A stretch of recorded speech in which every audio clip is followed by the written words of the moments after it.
Meanwhile, on back here in 12th, Zane Smith still able to hold his own there, and Brad Keselowski behind him along with Chase Elliott.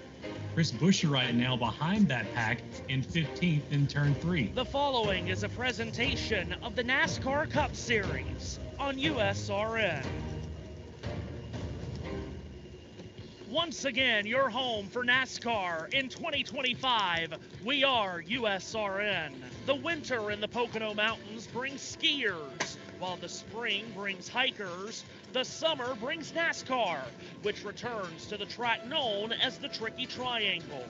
Ryan Blaney is the most recent winner at this tricky track, and it's also where he got his first win. The white flag is flying here at Pocono. Separation, 1 car length. Ryan Blaney over Kevin Harvick. 2 cars literally glued together down the front stretch for the final time. Blaney drives it deep into turn number 1. He opens it up by a car length now. Blaney by a car length. Harvick in second. Final time, headed for the tunnel turn. Last trip off turn number 1 and up the long pond straightaway. It's 1 car length between Ryan Blaney and Kevin Harvick. Does Harvick have anything left across the tunnel turn? It's still a car length. Ryan Blaney for the final time off turn 2. Ryan Blaney with the race lead. Kevin Harvick gets a good run off of turn number 2, but it's not enough into turn 3. Ryan Blaney by a car length and a half over Kevin Harvick, looking to bring the Wood brothers to victory lane for the first time at Pocono in a long time. He has the lead coming off turn number 3. He holds the lead to the line, and 23-year-old Ryan Blaney will score his first career win here at Pocono Raceway today. Who will take off and get away from the rest of the field and score a great win. From the Pocono Raceway in Long Pond, Pennsylvania, it's the Great American Getaway 400. Next.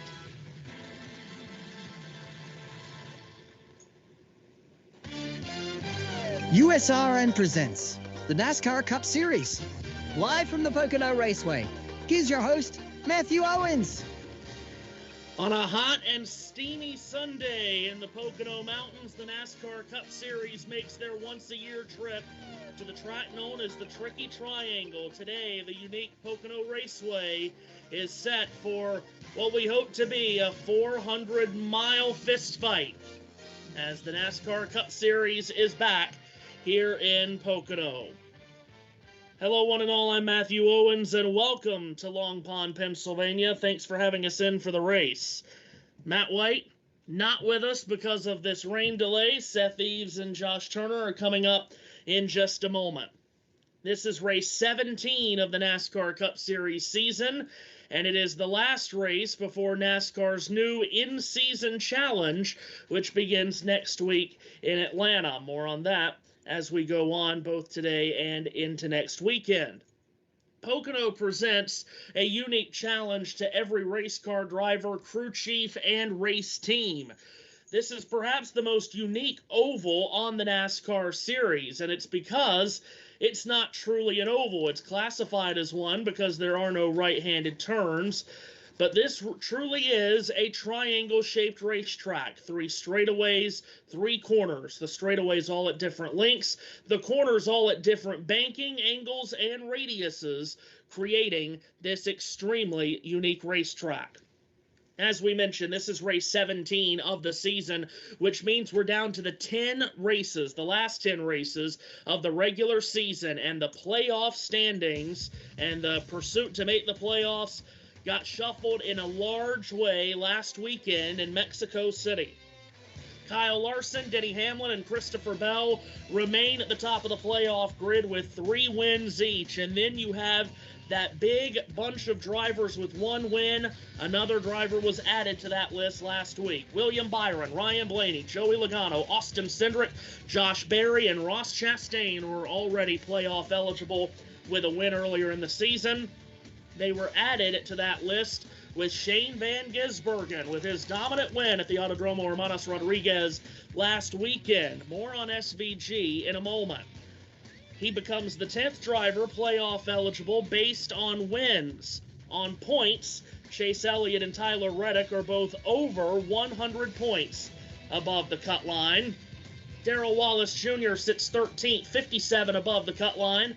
Chase Briscoe is plus 39, Alex Bowman is plus 22, and Chris Buescher now holds the final provisional playoff spot at 16th at 19 points above the cut line.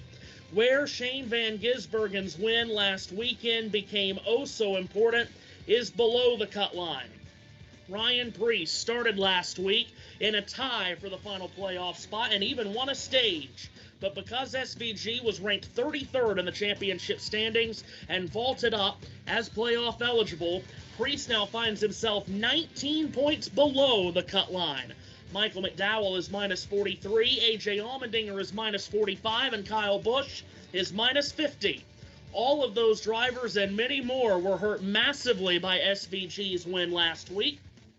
We mentioned Preece lost 19 points to the cut line. A.J. Allmendinger lost 27 points to that cut line.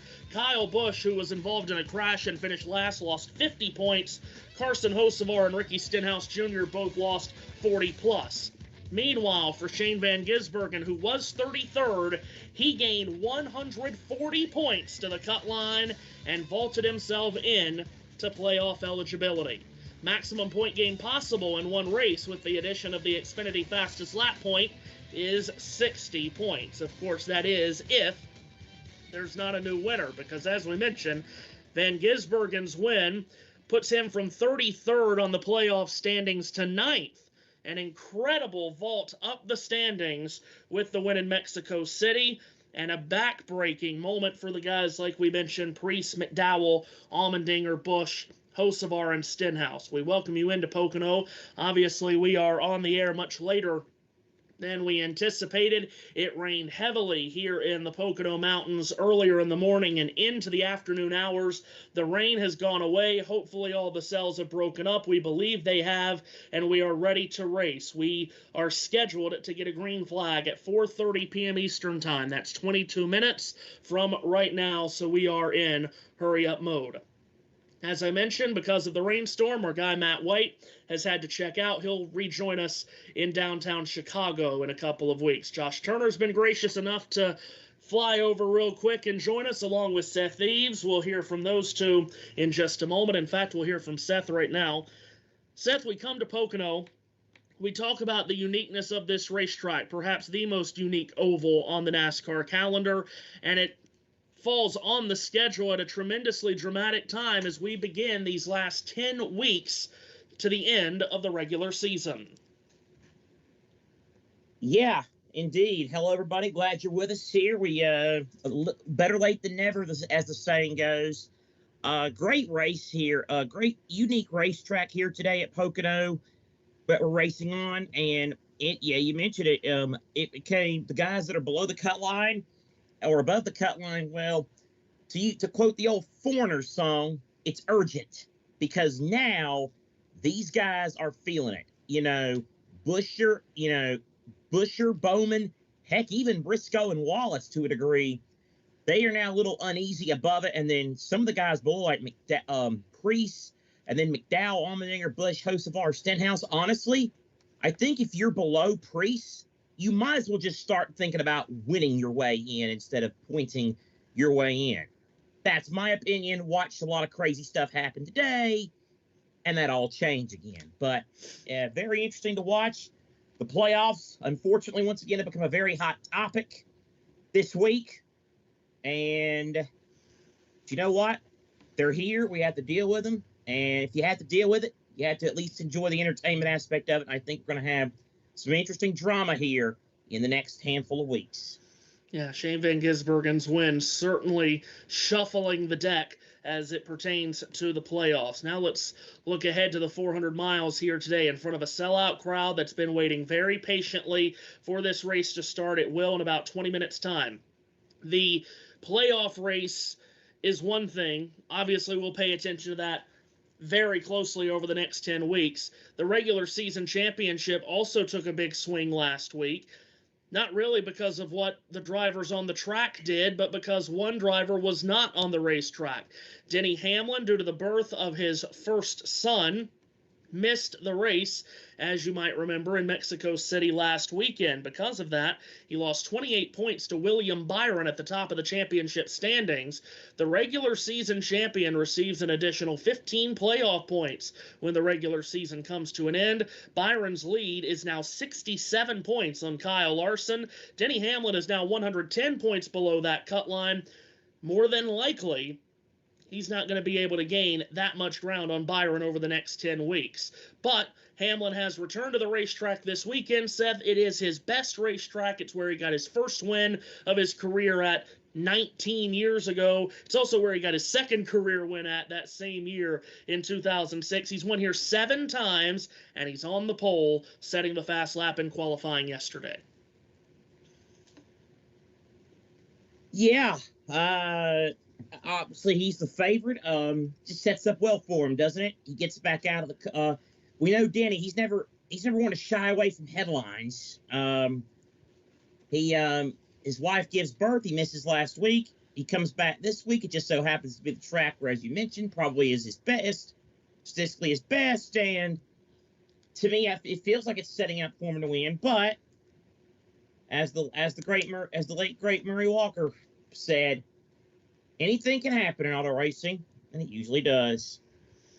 Yeah, Hamlin is the heavy favorite today. We'll see if he can hold on to that favorite label and score the victory. It would be his 8th around here at Pocono. No one's ever won here more than Denny Hamlin has. Now, he is joined in the first few starting positions by drivers that are either at or below the playoff cut line, like Chris Buescher, Carson Hocevar. Then you got guys like John Hunter Nemechek and Cole Custer that's nowhere even close to pointing their way in. Could this be a day where we get a new winner? I'm not sure you would have thought that heading into Pocono, but this weekend has been, well, to use that word again, unique, Seth. A lot of drivers and teams that maybe we weren't expecting to show top-level speed, they are. That's exactly right. Exactly right. Yeah, and of course, Nemechek and Custer also, you got to look at it from this aspect. They're bouncing back, or not bouncing back. They're actually picking up where they left off last week. Those guys both had excellent runs at the Chicago Street Course.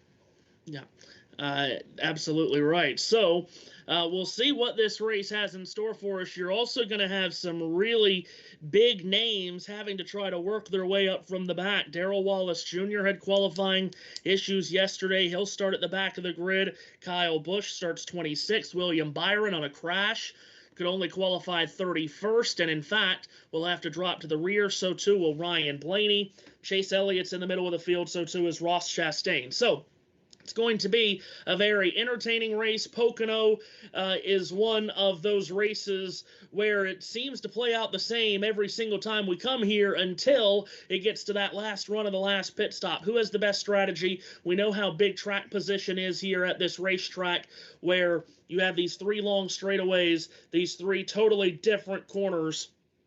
So who has hit the setup right is the question that we will look to start finding answers to when we come back and get the start. Josh T is with us. He'll join us after the break as we get you going for the Great American Getaway 400 from the Pocono Mountains of Pennsylvania. Live on USRN and JBM. Back in a moment.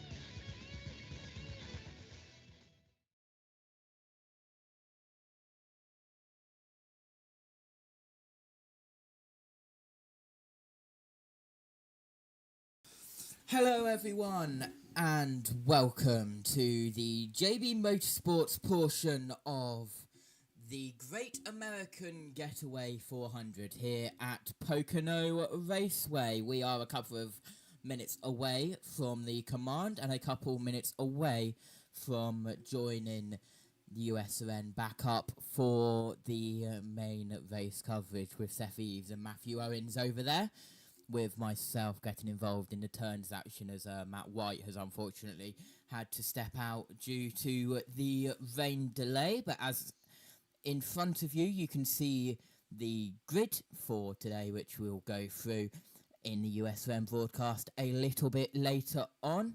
And here on the right-hand side of the screen, you can see the current points on your screen now.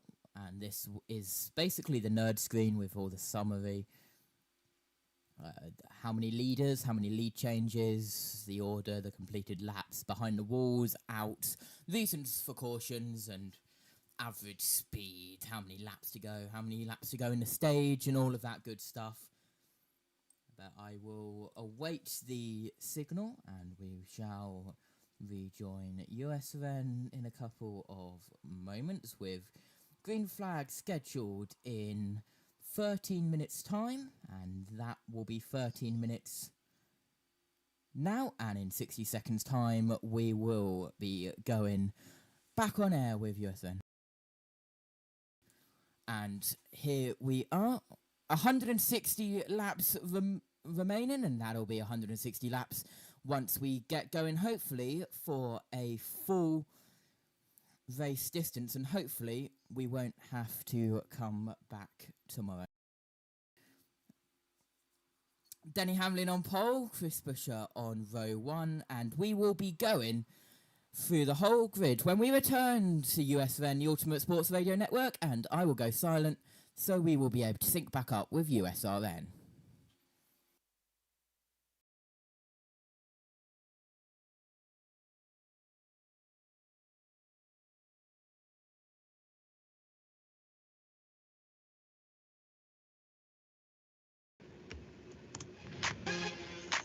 One, two, three, not only you and me. Long straights, tight turns, and I'm caught in between. Counting 1, 2, 3, Denny, Chase, and Joey, all getting down with 3 turns. Pocono doesn't mind getting weird. Here, 2 isn't enough, but 4 is perhaps too many. Are you in? I am counting. This is a tricky love triangle of a racetrack, and to master it, you have to be brave, have plenty of experience, know when to take it slow and steady, but also know how to close with a fierce finish. Of course we're talking about racing. What else would we be talking about? So again, I ask you this simple question.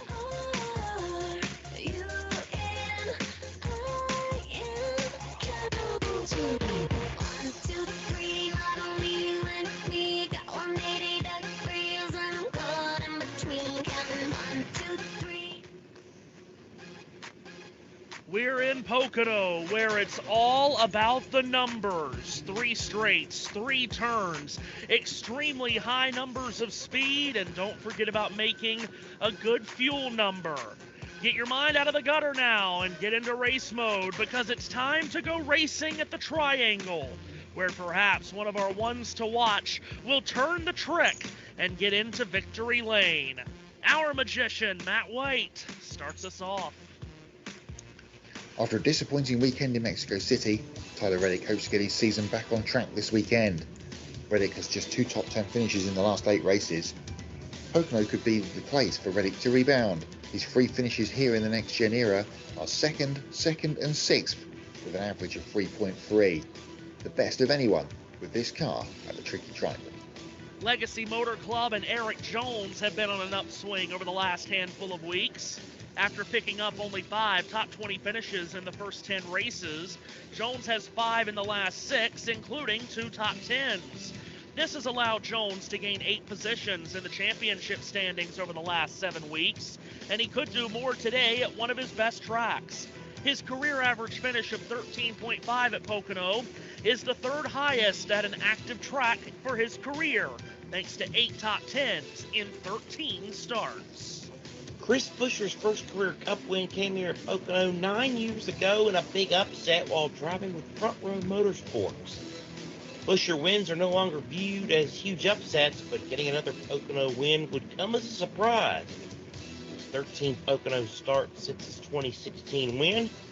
He only has one top 10, something he needs today as he tries to hold on to the final spot in the playoff standings.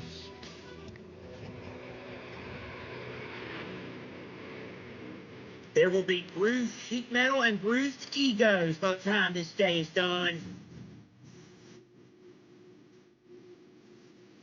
It's time to drop the hammer.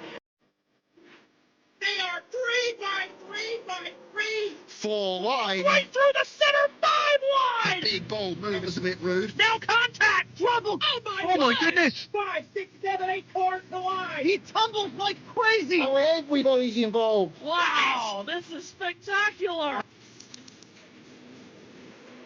Side by side, wheel to wheel. They are dead even. Whoa. And they all saved it. Oh my goodness, how physical is it for the win? If you're not on the edge of your seat, make sure you get there. One final frantic lap for the win. Side by side for the win. 3 wide for the lead heading towards the checkers. With one final shot. Here they come to the flag at the line. It's a photo finish.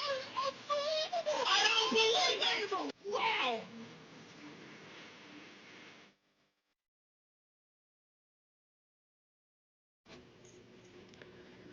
And our guy, Matt White, really is a magician because he's already made himself disappear.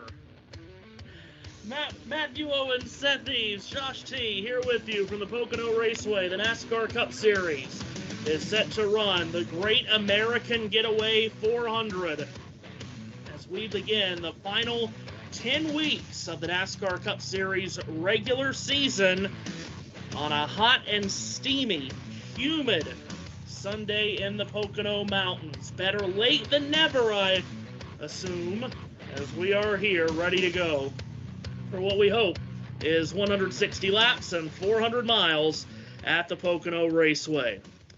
Qualifying was held here yesterday. Here is how they have qualified. Our starting grid, as always, from the back to the front will go, beginning with Brennan Poole starting 37th and last in the Members First Credit Union Chevrolet. Cody Ware in the Parts Plus Ford starts from 36th. For the Wood Brothers, Josh Berry rolls off 35th. Darrell Wallace Jr. starts 34th in the McDonald's Toyota, and the 33rd starter is A.J. Allmendinger in the Celsius Chevrolet for Colleague Racing. The 32nd starter, as I forgot to pull the dock up because, well, I'm an idiot, but 32nd starter is Todd Gilliland in the Grillo's Pickles Ford. The Valvoline Chevy for Charlotte, North Carolina's William Byron rolls off 31st.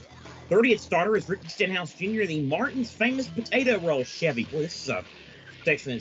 You knew how to cater to the fat man, didn't you? 29th starter is Riley Herbst in the Monster Energy Zero Sugar Toyota. The Gainbridge Chevy of Michael McDowell starts 28th. 27th starter is Ty Dillon. 26th is Kyle Busch, who has had Pocono success in the past. And the 25th starter, Alex Bowman, who won a wild race here in June of 2021. Kyle Larson rolls off from 24th in the 12th row alongside last weekend's Mexico City winner Shane Van Gisbergen. Justin Haley starts 22nd, flanked by Ross Chastain in the Busch Light Apple Chevrolet. The defending winner here at Pocono is Ryan Blaney from High Point, North Carolina. He starts in row 10 alongside his teammate Austin Cindric for Team Penske. Chase Elliott was a winner here just a couple of years ago. He'll start 18th in the Napa Auto Parts Chevrolet. And the 17th starter from Las Vegas, Noah Gregson, in the MillerTech Ford. Austin Dillon rolls off 16th. Zane Smith is 15th in the Long John Silver Ford. Then it's the BuildSubmarines.com Ford for Brad Keselowski, who starts 14th, won here back in 2011. 13th starter is Ryan Preece. Joey Logano, the reigning series champion, rolls off 12th. Eric Jones will start 11th in the Family Dollar Toyota. Daniel Suarez will start 10th. The very good Venture Chevy and the Rheem Toyota of Christopher Bell goes from 9th. Tyler Reddick, who you heard in Ones to Watch, has been very good here in the next-gen era, rolls off from 8th alongside another Monster Energy-sponsored car. That's Ty Gibbs, coming off of his heartbreaking run in Mexico City last week. He thought he had a chance to win late. Chase Briscoe starts from 6th in the 3rd row alongside Cole Custer in the HaasTooling.com Ford. Starting 4th is John Hunter Nemechek in the Pye Barker Fire and Safety Toyota for Legacy Motor Club. Rolling off 3rd is the Michigander Carson Hocevar, NASCAR's new Fast and Furious, in the Delaware Life Chevrolet. On the front row now, starting 2nd, one of our Ones to Watch, Chris Buescher for RFK Racing. And on the pole is the 7-time Pocono winner, Denny Hamlin, in the Progressive Toyota. That's the starting grid for the Great American Getaway 400 from the Pocono Raceway. Parade and pace laps underway here as we get ready for this race, which will last 160 laps and 400 miles. At least that is the scheduled distance. We do believe, based on radars that we see, that we are clear on rain the rest of the way, but meteorologists are stupid and don't really have a job that they can properly do. So we don't know what the weather may be later in the day. But again, it is scheduled to be 160 laps and 400 miles at 644 kilometers. The stage length's a bit odd today. The first stage is only 30 laps long, but the second and third stages are the same, which is very rare. 65 laps in the second and third stages. That means we'll get a stage break at lap 30 and then again at lap 95. Pit road speed is 55 miles an hour. The fuel window provided to us is about 100 miles, 38 to 42 laps. The track race record was set here in June of 2011 by Jeff Gordon at an average speed of 145.384 miles per hour. Again, as we mentioned, Josh T steps in for our guy Matt White. Josh T is going to join us here as quickly as he can. You know what happens when it rains. It gives us all kinds of issues. Josh will be with us as the day goes on. This is a 2.5-mile racetrack. It is, again, categorized as an oval, but it is most certainly not an oval. If you selected this shape in your geometry class as an oval, you would not have passed the class. This is a triangle-shaped racetrack. All three. There'd be no physics today. You have 3 straightaways and 3 corners. All of the straightaways are different lengths. All of the corners are of different radiuses and banking, meaning that this is not an equilateral triangle. It is also not an isosceles triangle. This is indeed a scalene triangle. The Pocono Raceway is a squared plus b squared equals c squared and all of that garbage that no one actually uses. So, when they come down the front straightaway, it is the longest of the 3 straights. 3/4 of a mile long, in fact. 3,740 feet, only a handful of feet shorter than the main stretch in Mexico City that we had last week. When they dive down into Turn 1, Turn 1 is the steepest banked of the 3 corners here. 14 degrees of banking, certainly wide enough for 2 wide. In an emergency, it's wide enough for 3 wide. You don't want to go any more than that. But the problem is, on starts and restarts here, with that long and wide straightaway, they'll fan out 5 and 6 wide. They've got to get it down to at least 3 wide at a minimum by the time they get to that number 1 turn. When they sweep up off the 14 degrees of banking in turn 1, they'll head towards the top of the triangle, as it were. That's where Josh T will be situated today. They go down the Long Pond straightaway, the second longest of the straights, 3,055 feet long. And when they get to turn 2, the tunnel turn, that is the tightest and the sketchiest of the corners around the racetrack. Shaped like the 4 corners at Indianapolis, just 8 degrees of banking, a 90-degree turn. The tunnel that gives you access to the racetrack runs underneath the corner. That's provided an enormous bump on the racetrack. It's very bumpy there. Gets cars out of shape a lot. When they exit turn 2, Josh T will hand it off to Gaffney, South Carolina's Seth Eves. Thank you very much, Matthew. Good afternoon, everybody. Yes, indeed. They'll head off of turn number 2 and head down the short straight. And then it's off to turn 3, which resembles the Milwaukee Mile, another flat corner where you can actually gain a little bit and perhaps get someone a little bit, out of the groove if you get close enough. We saw that in a battle not for the win, in a worst-case scenario in 2010 when Kevin Harvick did it a little too much to Joey Logano. Or you could have the slight age rattling that was 2000 in this corner. And Jeremy Mayfield did it to Dale Earnhardt at the final corner to grab a victory for the Roger Penske team. So that should be interesting. And then you could wind it up, maybe go a little bit in 3, wind it up, and then head back to the main straightaway. I'll have all the action for the back half of the Pocono Raceway. Real quick, Matthew, I want to go back to what you were saying when you were talking about the scaling and the opsosceles or whatever the hell you were talking about.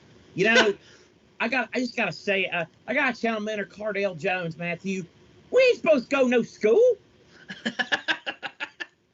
Right.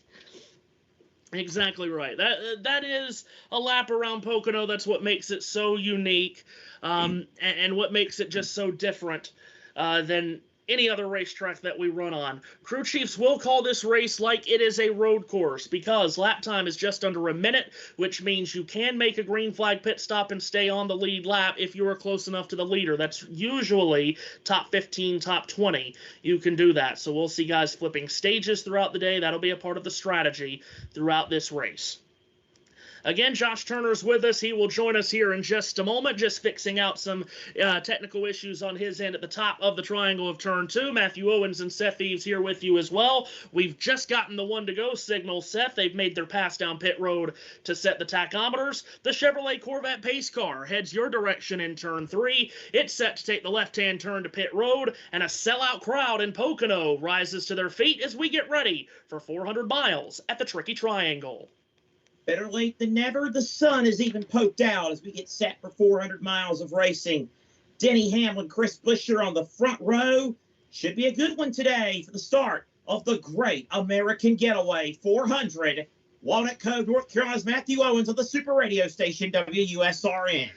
Denny Hamlin, 7-time Pocono winner, choosing the outside of the first row to start on. He sees the green flag, and it's time to drop the hammer at the Tricky Triangle. Who will be able to climb Mount Pocono today? Hamlin gets a good jump, and by the time he gets to turn 1, he is clear to the lead. Carson Hocevar is waiting for no man, however, to start making moves. He dives to the inside of Chris Buescher out of turn 1, trying to take over the second position. And that's you, Seth. Oh, okay. I thought it was Josh. Okay, Denny Hamlin leads. Then Buescher, then Hocevar, then Yuta Custer, 3 wide mid-pack as they enter the tunnel turn. Now they exit the tunnel turn and head down that back straightaway. Denny Hamlin leads. Chris Buescher second. Hocevar in third. Then Nemechek up to fourth. As everybody gets through the first lap, it looks like cleanly Ross Chastain trying to make a move. Yeah, all kinds of movement here. They know how strung out it can get here, so making positions off the start and restart's very important here. Denny Hamlin leads the opening lap from pole. Chris Buescher and Carson Hocevar fist fight for second. Cole Custer's on the move fourth.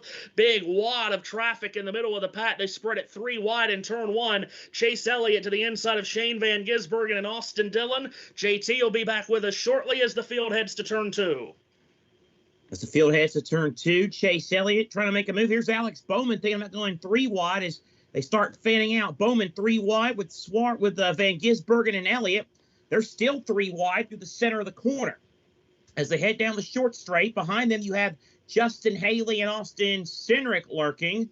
And now Elliott trying to cut in front of his teammate. Can't quite do it. He and Bowman will continue a side-by-side battle back around the 20th position.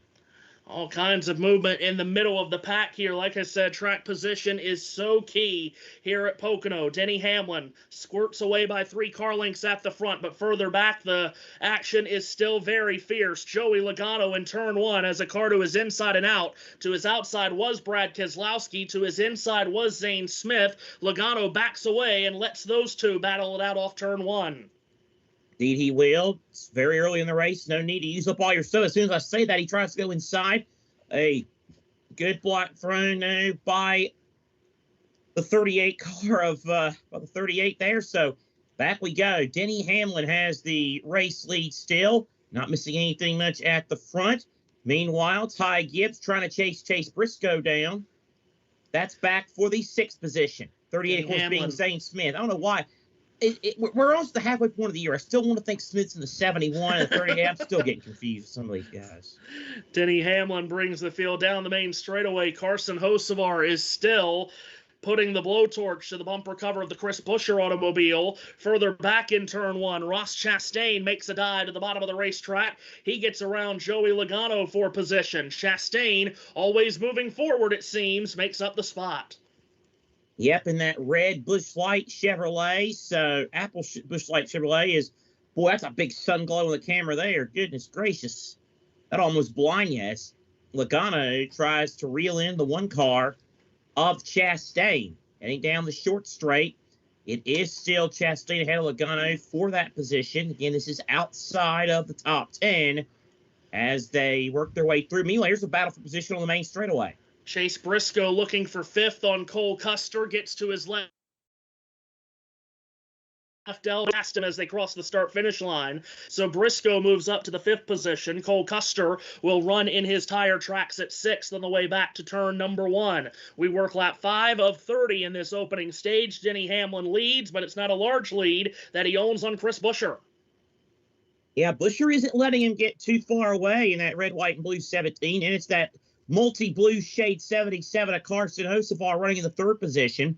Buescher about a car length and a half back of Hamlin as they go on the short straight.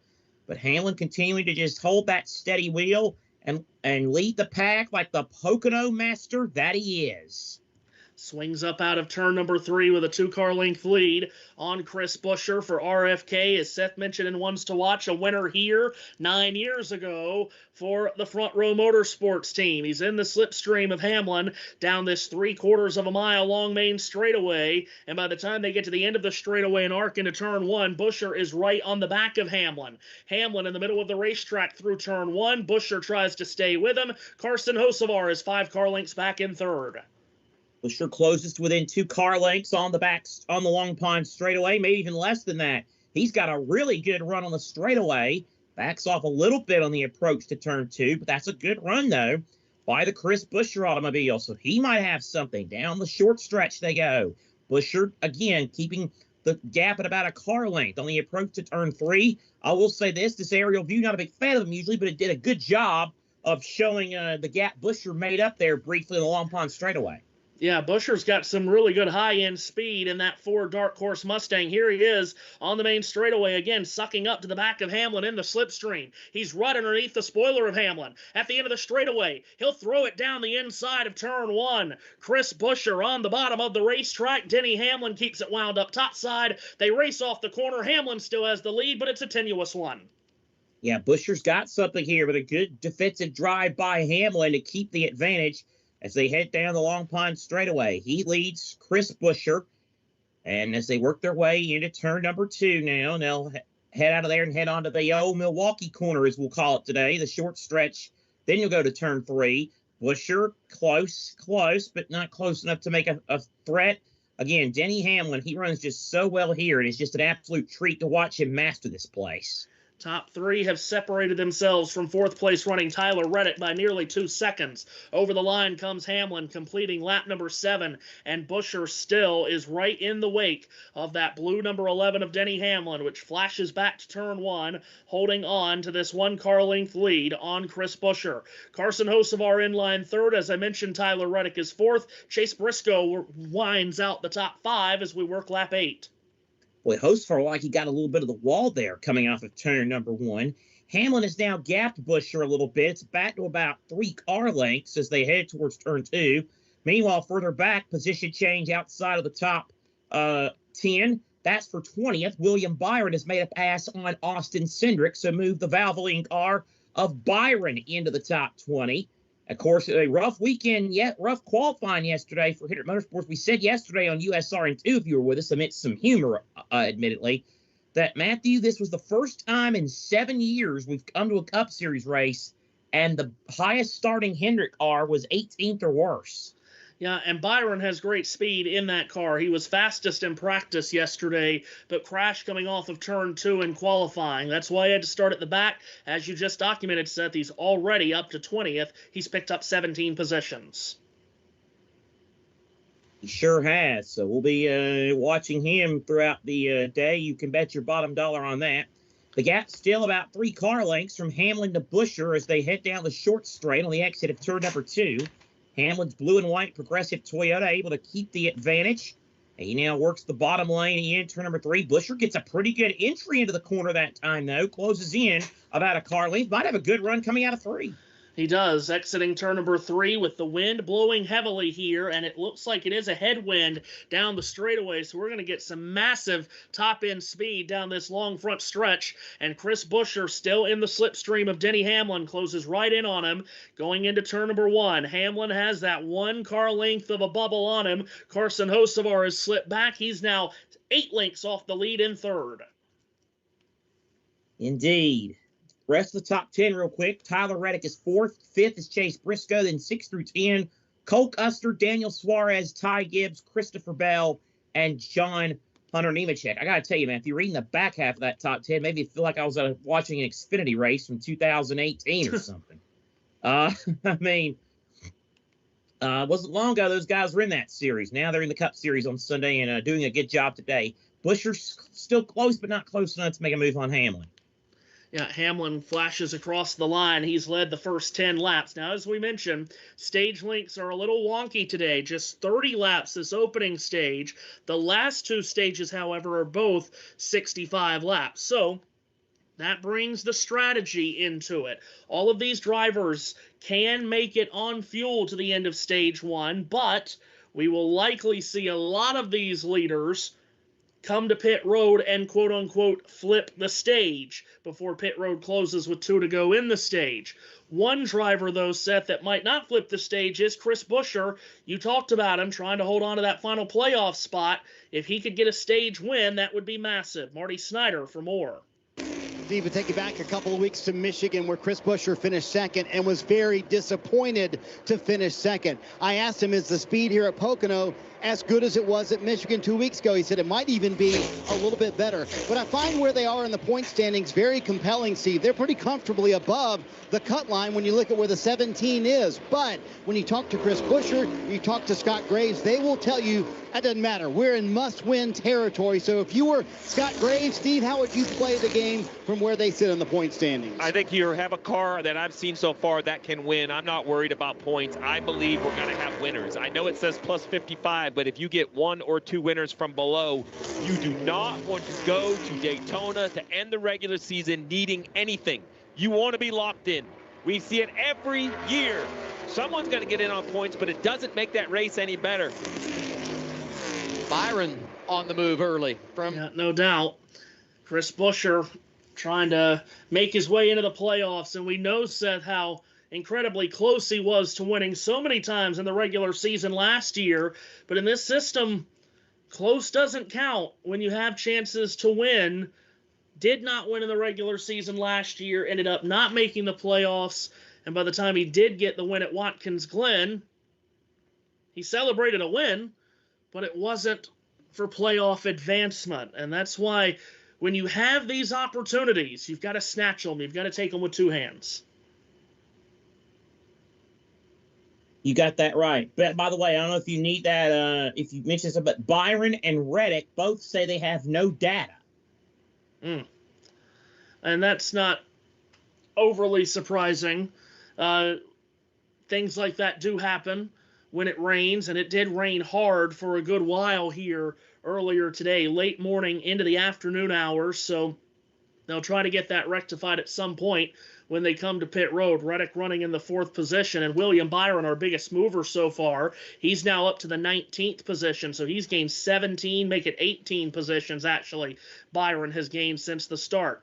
Still Hamlin and Buescher tied together by a short string as they race off of turn 1. As they work out, there, and Buescher and Hamlin continue to battle there as they work their way out of turn 2 onto the short stretch. So it's Hamlin by about a car length and a half over Buescher. Now working into turn number 3.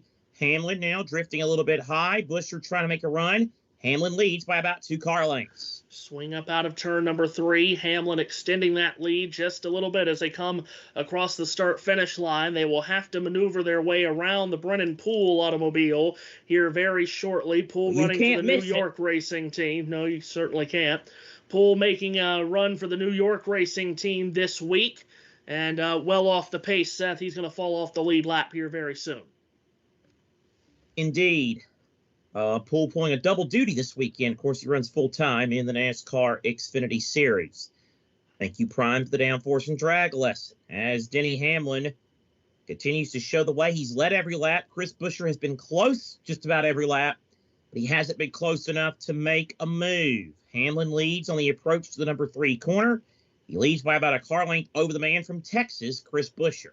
Tyler Reddick at 4th is starting to run Carson Hocevar down pretty rapidly. Only a couple of car lengths separating those two as we're halfway through this 30-lap opening stage. Leaders down the front straightaway. Hamlin on the way back to turn number 1. Buescher is still just a car length behind, biding his time here, Buescher. As we talked about, Buescher more than likely is going to stay out and try to go for the stage win. So because of that, Seth, no real reason to push to make a pass on Hamlin. Absolutely. Correct you are about that. As we work their way through, it is still Denny Hamlin by a couple car lengths over Chris Buescher. They have pulled way away from Carson Hocevar and Tyler Reddick, who are getting close to having a battle for the 3rd position. By the way, Matthew, talking about a guy that's worked his way into the top 10, shout out to Brad Keselowski. Yep, Brad, who scored his first Pocono win here about a decade and a half ago. Anything a good run in that 6 car. It's just been bad luck all season long for that 6 team. So he's broken into the top 10, and that's 2 RFK cars in the top 10. Oh, my goodness. So, yeah, good work there as Buescher now drops back just a little bit. But it is still Denny Hamlin for the lead. Again with this graphic.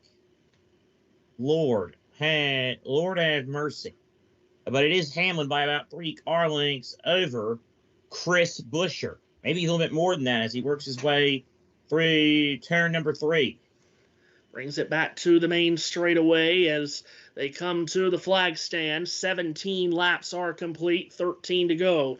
In stage number 1, William Byron has picked up another position up to 18th, getting around Austin Dillon. So Byron, more than likely going to miss out on stage points. Of course, no real reason for him to need stage points outside of winning a stage and getting a playoff point, and he's certainly not going to do that.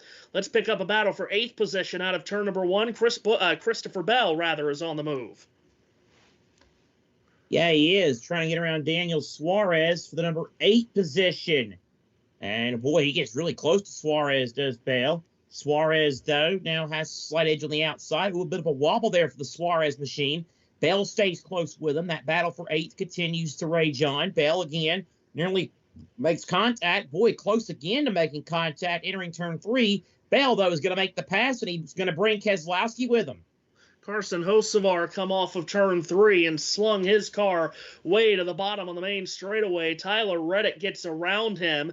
Not sure if Hocevar has an issue, if he got a piece of the wall coming out of turn 3, but his car went way down the racetrack on the main straightaway. Tyler Reddick got around him. Does not look like Hocevar's off the pace, however. Still ahead of Chase Briscoe in turn 1.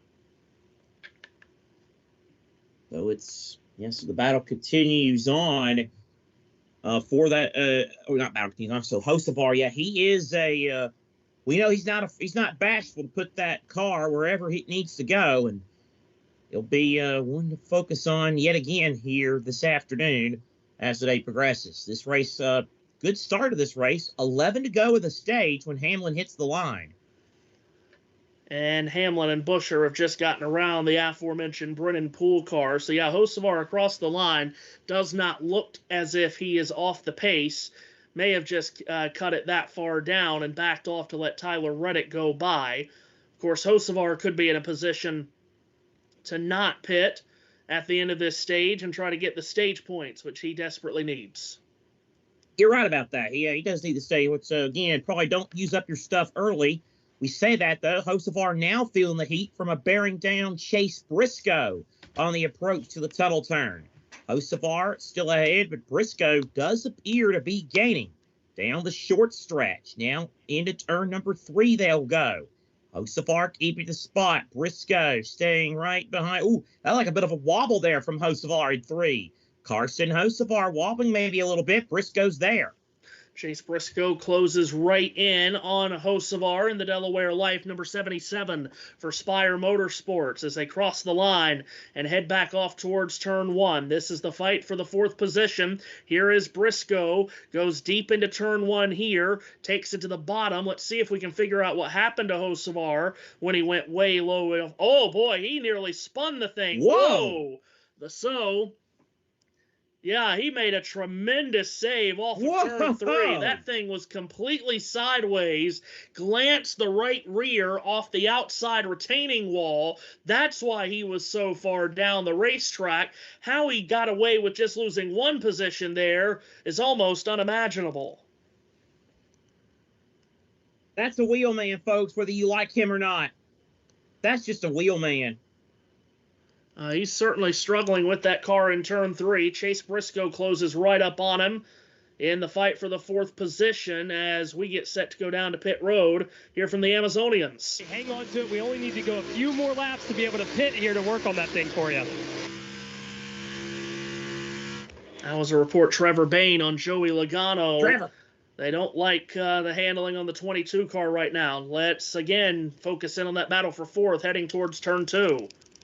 Yeah, Hocevar and Briscoe continuing their battle back there at the 4th position. And Hocevar looks like they're catching the Brennan Pool machine. Hocevar held up. Briscoe got a great run.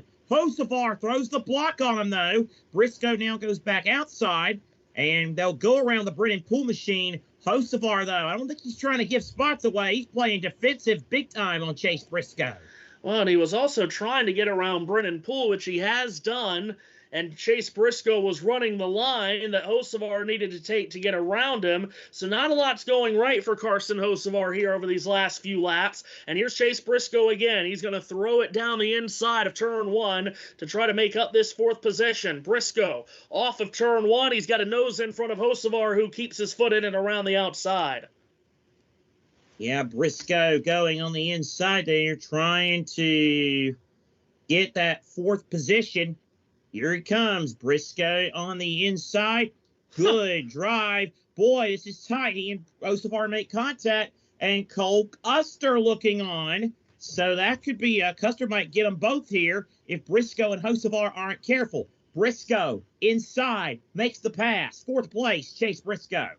And now Cole Custer will open up the door to the inside of Hocevar as well. So Briscoe moves up to 4th, and behind him, Custer and Hocevar nose to nose across the start-finish line. Hocevar comes down, rubbing elbows with Custer as he tries to force that red number 41 as far to the bottom as he can. Now Hocevar in turn 1, lines it up around the top, off of turn 1, very tight, Hocevar and Custer. Yeah, making a little contact there. And now here is Custer to the inside of Hocevar. Can he make the pass stick? Yes. Cole Custer into the top 5. Hocevar looking, try the crossover. Carson Hocevar on the inside looking for the pass, and he's going to do it. What a move by Hocevar. Custer, though, trying to fight back on the outside. Great racing between these two, as Ty Gibbs has the best seat in the house. This is where, as a fan, you love watching Carson Hocevar because he's so entertaining. But as his crew chief and his car owner, you might be thinking, just let him go. You're costing both of yourselves time. Side drafting down the straightaway, Custer and Hocevar. It brings Ty Gibbs and Brad Keselowski onto the scene. Hocevar pulls the slide job in turn 1 and gets back in front of Custer. Yeah, he does. Great job. Great job working there. Meanwhile, Gibbs and Keselowski continue that battle back at P7. Good action going on here as they continue to work on. Hocevar wobbled a little bit coming out of 2. Keselowski now has a run on Custer. Here's Keselowski trying to grab the spot from Custer. Can't quite do it. He has a lane to the inside. Custer slightly keeping that door ajar. Does Keselowski get near him out of 3, Matthew Owens? Comes right to the left rear of Custer's Ford, pulls up alongside him at the start-finish line. Keselowski leans over, pulls the side draft on Custer and gets alongside of him. As Daniel Suarez hits pit road, you've got 5 to go in the stage. It's about time for drivers to start coming to pit road if they're looking to flip the stage. Keselowski has cleared Custer for that 6th position. Let's go to pit road. Conversation between Matt Swiderski, the crew chief, and Daniel Suarez. They were right on the edge of being able to beat the leader out of pit road by making a pit stop here. So pitting probably a little bit earlier than they wanted to, but because of that time difference, they had to come now. So we'll see where Suarez cycles out. He said he just needs more overall grip for fresh Goodyear tires. Yeah, again, as we said, you can make a green flag pit stop here and stay on the lead lap if you are close enough to the leader. And it looks like Matt Swiderski and the 99 team had it timed out just about perfect, because as Suarez exits pit road, he comes off of turn 1, Seth, and he's only about 10 car lengths ahead of Denny Hamlin, so they hit it right on the hammer of being able to make a pit stop and stay on the lead lap. Yep, so good strategy there. And for Daniel Suarez in that blue and white number 99, as he now works his way, he's now on the short straight on the approach to turn 3. And he's going to stay, as you mentioned, stay just ahead of Denny Hamlin, so the move worked there for car 99. And we should be seeing more coming to pit road here as we're coming to 4 to go in the stage. Remember, pit road closes when the leader begins the penultimate lap of the stage. So we should see more on pit road this time around, and indeed we will. Carson Hocevar does come in. He is not going to stay out to get those stage points. Hocevar comes in. Brad Keselowski follows him. Christopher Bell and Cole Custer are also in. Yeah, we've got the 6 of Brad Keselowski coming down. One of the fastest cars in the field the last 10 laps or so. Was able to drive up and do it the hard way. It wasn't on a restart. He passed them all under green and was able to make that speed. You're going to see 4 tires of fuel in this car. Carson Hocevar as well was able to hang on to that 77, maintain some track position to get these adjustments that are much needed for him. Hocevar really struggling with the handling of that car, but he currently has the Xfinity fastest lap. That's because he's been wheeling that car all the way around these 2.5 miles. Keselowski, however, has jumped him off of pit road. Keselowski comes off of pit road ahead of Hocevar. John Hunter Nemechek is there with Christopher Bell. And all of those guys are going to merge onto the racetrack just in front of Daniel Suarez and the leader, Denny Hamlin. Interestingly enough, Hamlin, Seth, does not pit with 2 to go in the stage. He does not want to flip the stage. He wants to win the stage and get the points that come with it. Indeed. Indeed. So it's all about Pocono is truly, Matthew, I think you'll agree with me on this. This is truly a strategy racetrack. Mm-hmm. It is very much a strategy racetrack. Hamlin leads by 1.5 seconds over Buescher. Meanwhile, coming out of turn number 2, a battle for 12th as Ryan Blaney dives to the inside of Ross Chastain. They're now on the Long Pond straightaway in that battle, and Blaney has made the pass. So move Ryan Blaney up a spot past Ross Chastain in that blue and yellow number 12.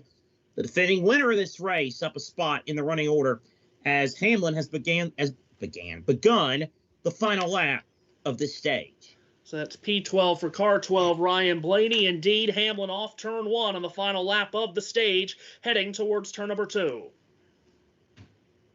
Yep, and he's on a roll, so Denny Hamlin has that car dialed in, as he, at least in the first stage he did. It's Hamlin, Buescher, Reddick, Briscoe, Jones, Smith, Logano, Elliott, Byron, Bowman. So much for the, I know some of this is strategy, but so much for the Hendrick struggles. They're going to, all 3 of their cars are going to get stage points here. Here's Denny Hamlin off of turn number 3. Green and white checkered flag is waving. Denny Hamlin is the first one underneath it. He scores his 4th stage win of the season and the 48th of his career. Chris Buescher gets 9 very important championship points for finishing 2nd in the stage. Tyler Reddick 3rd, Chase Briscoe 4th. Eric Jones, one of our ones to watch, he finishes 5th here in this opening stanza. Zane Smith, Joey Logano, Chase Elliott, William Byron, and Alex Bowman, the rest of the points-paying positions. Caution flag now flies as stage 1 is complete. First 30 laps here in Pocono. I gotta go. I'll be back in a split second. So stage 1 done here in Pocono, Pennsylvania.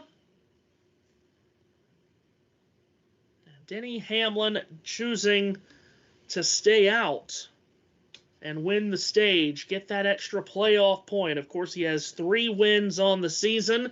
That will be his 19th playoff point of the year. Of course, you get 5 playoff points for a win, a race win, and 1 playoff point for a stage win. So 19 playoff points for Hamlin, which is second only behind Kyle Larson, who has 23. So we will reset the running order for you here after the pit stops, because again, things will shuffle once again during this caution, because you had, what, about 6 or 8 drivers or so pit and flip the stage. All the drivers that didn't pit, like Hamlin, Buescher, and Reddick, they'll have to come to pit road under this stage caution, so that will shuffle up the running order. So after the pit stops, we will reset that for you. A reminder that our schedule has been, speaking of shuffle, our schedule has been shuffled up here because of the rain delay. We were supposed to go green here today in Pocono about 20 minutes after 2 p.m. Eastern Time. We would have been very close to the end of the race had we gone green on time. Rain threw a damper on that.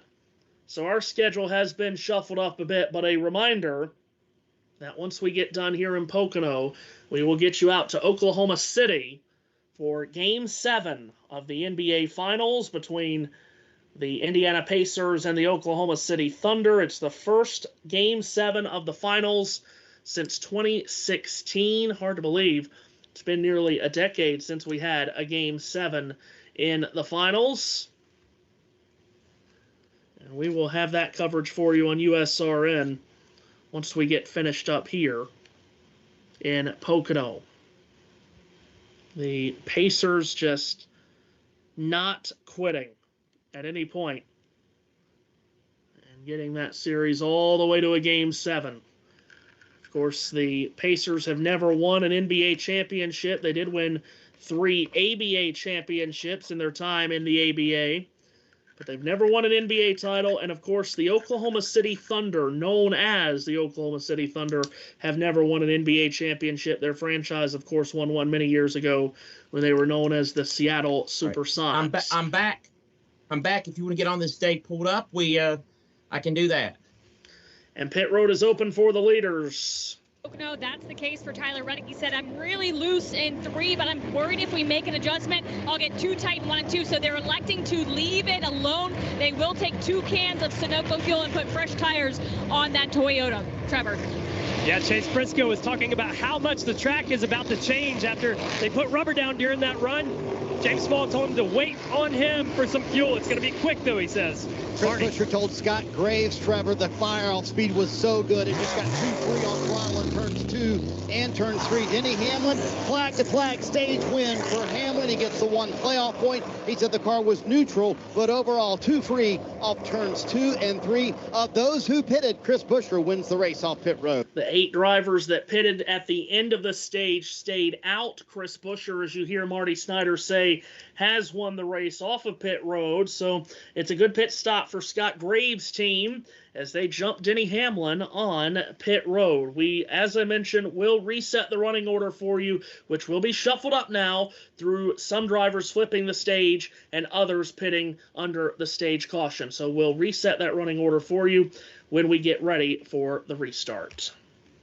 Stage 1 is done, and it's time for on. Uh-oh. You want to start that again?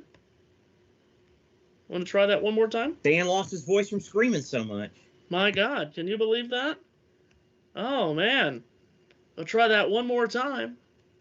Stage 1 is done, and it's time for On This Day in Racing History on the Ultimate Sports Radio Network. And our guy Matt, of course, has, as I said, disappeared. The rain has made him melt. It's melting conditions out here. So Seth takes over. as I love to do. I love doing this. I know this is Matt's thing, obviously, but it's always good when I get to do it. Birthdays today. How about Jay Sauter? He was born on this day in 1962. Of course, the one emotional one, I'm sure you've seen a lot of people post about it today. Today would have been Dan Weldon's 47th birthday. Kevin Hamlin also has a birthday. So too does Jeffrey Earnhardt, Carlos Huertas, and Cole Witt. Most recent Cup race on this day was in 2020 when Ryan Blaney won a photo finish at the Geico 500 at Talladega. On this day in 2019, redemption was at the wheel for Ross Chastain as he won the Truck Series Car Shield 200 at Gateway. On this day in 2014, Carl Edwards won the Cup Series Toyota Save Mart 350 at Sonoma, while Nico Rosberg won the Austrian Grand Prix at the Red Bull Ring. On this day Chris Buescher actually does have a win on this day. He won an ARCA race at Road America on this day in 2013, the Scott 160. Also on this day in 2013, A.J. Allmendinger won the Nationwide Series Johnsonville Sausage 200 at Road America. Eat the sausage, blank. But anyway, on this day in 2008, Dan Weldon won on his birthday the Iowa Corn Indy 250 at Iowa. All the big three ran on that day in 2008. F1 was at Magny Cours, French Grand Prix. Felipe Massa won. Kyle Busch continued his torrid summer spell of 2008, winning the Toyota Save Mart 350 at Sonoma. On this day in 2007, Johnny Benson won the Truck Series Toyota Tundra Milwaukee 200. You want to field this one, Matthew?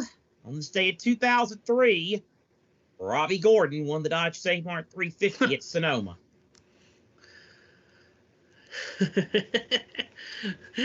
He was very fast that day, under green and under caution. Adrian Fernandez won the kart race at Portland on that day as well, and the 6 Hours of the Glen was ran. Mike Borkowski, David Donahue, and Scott Goodyear scored wins. Travis Kvapil won the Truck Series O'Reilly Auto Parts 200 at Memphis. Fairlight Southwest Tour ran at Infineon on this day in 2002. The Snap-on Tools Jelly Belly 200. I wish Matt could have read that. Jim Engelbright. I do too. Jim Engelbright winning that race. Jeff Gordon on this day in 1997 won the inaugural California 500. Can you imagine running in California in late June? I mean, I know it's hot everywhere in late June, but it's super hot over there. Good Lord. Who made that decision? 500 miles, too? Yeah. Yeah, extreme heat warning. That bothers Matthew, but that doesn't bother me at all. On this day in 1997, a thrilling kart race at Portland won by Mark Blundell. Oh. On this day in 1996, Rick Corelli won the Truck Series Coca-Cola 200 at Bristol. Also a Slim Jim All-Pro Series race at Bristol that day, won by a pervert. On this day in 1996, the Busch Series ran at Myrtle Beach. The Carolina Pride Advanced Auto Parts 250, won by David Green. This would be a good time to tell you they've taken one to go. Let's see. Any other stuff from the any other stuff? Ayrton Senna won at Detroit on this day in 86. Kart on this day at 1980 at Pocono. Bobby Unser won. Oh. James Hunt won the Dutch Grand Prix on this day in 1975. On this day at 1930, the AAA Champ Car Series ran the Akron race at the Akron Cleveland Speedway, won by that famed racing hero, Shorty Cantlin. Ah, yes. Very good. But play this, and then I got to tell you something, because, again, it took a while to figure out, but, all right, never mind. No, well. This has been on this day in racing history. Now back to the tower. And Matthew Owens. Oh, yes. I just love it. Who's excited. I went to bed I'll tell you next here in a little bit about that streaming thing. I figured that out, actually, if you can believe it. Green flag is out. Stage 2 gets underway. Brad Keselowski and Ty Gibbs on the front row racing into turn 1. JT's back with us, and they're coming at you, JT. Hello. Who are you? Keselowski out in front, and Carsten Hocevar, well, he stayed away from Zenhouse Jr. at the moment, and he's doing that by getting in towards second. But we are 4 wide, further back on the backstretch, and I can tell you for a fact, Seth Eves, that my microphone is doing the weird window settings thing again. Hey, at least you're with us. 3 by 3 by 3, about 5 rows deep in the middle of the pack on the short stretch, as they'll try to lower it down into turn number 3. Will everybody survive the that pack of traffic? They're still running 3 wide. Looks like an Indy pace lap, but they all get through well. My God, look at this scene. Brad Keselowski crosses the line. He's the leader. Carson Hocevar behind him second. Ty Gibbs third. John Hunter Nemechek fourth. Cole Custer is fifth. Denny Hamlin trying to make up ground after the stage 1 pit stop, Josh. And he's going to do that as he is up on the tail of the number 41. And I have no idea what my microphone is doing, but I am just going to let it do what it wants. We hear you just fine. We hear you just fine. So, Christopher Bell getting a spot from Chase. Meanwhile, here is Chris Buescher, double slipstream, trying to go 3 wide on both Christopher Bell and Chase Elliott on the approach to turn 3. He can't get them both. Buescher will try to get Bell. Bell, though, with a good power drive on the outside. Field races out of turn number 3. Chris Buescher, of course, second to Denny Hamlin in that first stage. Passed Hamlin on pit road, but Hamlin has gotten by him on the restart and is trying to separate himself from Chris Buescher. Eric Jones is going after Buescher in turn 1. And he will do that through turn 1 as we are on board with the 24 of William Byron. Up, down the back stretch we go towards turn 2, not turn 3, don't get confused, as Byron looks ahead to the 43 getting involved. He's got the best seat in the house for that battle there is Jones, and who's that? Buescher there. They trade a little paint on the approach to turn number 3. Byron now trying to lurch back on the outside. Good run, though, by Buescher on the outside, and he's going to clear Jones. Real quick, Matthew, I finally figured out why Dan screams so much. I'm going to try to keep this in code because I know you like to do code, but would the finish of the 1991 Goodies 500 at Martinsville have a little something to do with that? I don't think so. I don't know why it does. I don't know. Anyway, we're racing into turn 1. We are indeed, and out of turn 1 we go down the backstretch. Byron going side by side. That is Blaney. It looks like Byron, but it's actually Blaney with Cindric, and Cindric, who's in the Byron car, it's not confusing at all, dives up to the high side to block. Yeah, and now you got Bubba Wallace and Austin Dillon side by side on the short straight. Dillon driving the Camo 3 this week, goes to the inside of the McDonald's 23. Side by side in turn 3, it's Dillon inside and Wallace on the outside. This is back just outside the top 20. Yeah, and still a lot of very tough racing going on in the middle of the pack as Brad Keselowski at the front tries to get away. He's got 0.6 of a second on Carson Hocevar. Austin Dillon will recoil and reload at Darrell Wallace Jr., JT. And he will do that as we exit turn 1 down towards turn 2 we go, looking on the rear bumper of Bubba Wallace, looking behind, but down in towards turn 2, Elliott under pressure. Indeed he is, under some pressure from Daniel Suarez, and right behind him is Christopher Bell on the short stretch. And Bell now launching a run on Suarez in the approach to 3. Oh, great drive at the quarter by Suarez. Meanwhile, Denny Hamlin's winding it up, Matthew. He just passed John Hunter Nemechek to grab 4th. Yeah, Hamlin on the charge, trying to get back to the front where he spent every lap of that opening stage. As Seth mentions, he's up to 4th, and now JT goes after Ty Gibbs. So I didn't see him nod, but I went when he said go. Yep, you were right. I was anticipating. I was trying not to lose to the 17, but the 17 did not wait on fuel. We were really close. We may just barely not got it fully full, but it's close. So see, that time difference we were talking about on pit road was less than 2 seconds, but every second counts in today's NASCAR, to your point. So well, and they're talking about waiting for fuel.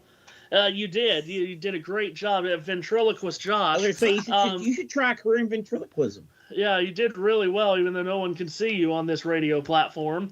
As we're past the 40-lap mark, they're talking about waiting for fuel there, though. This second stage is more than double the length of the first. First stage was 30 laps. This one is 65, so everyone's going to have to pit for fuel somewhere in this stage. We'll see where it all plays out as the crew chiefs dial up their selected strategies. Let's talk about the front of the field here off of that restart. Brad Keselowski, one of the cars that decided to flip the stage. He now has the lead. We've got a car in the wall in turn 1, JT.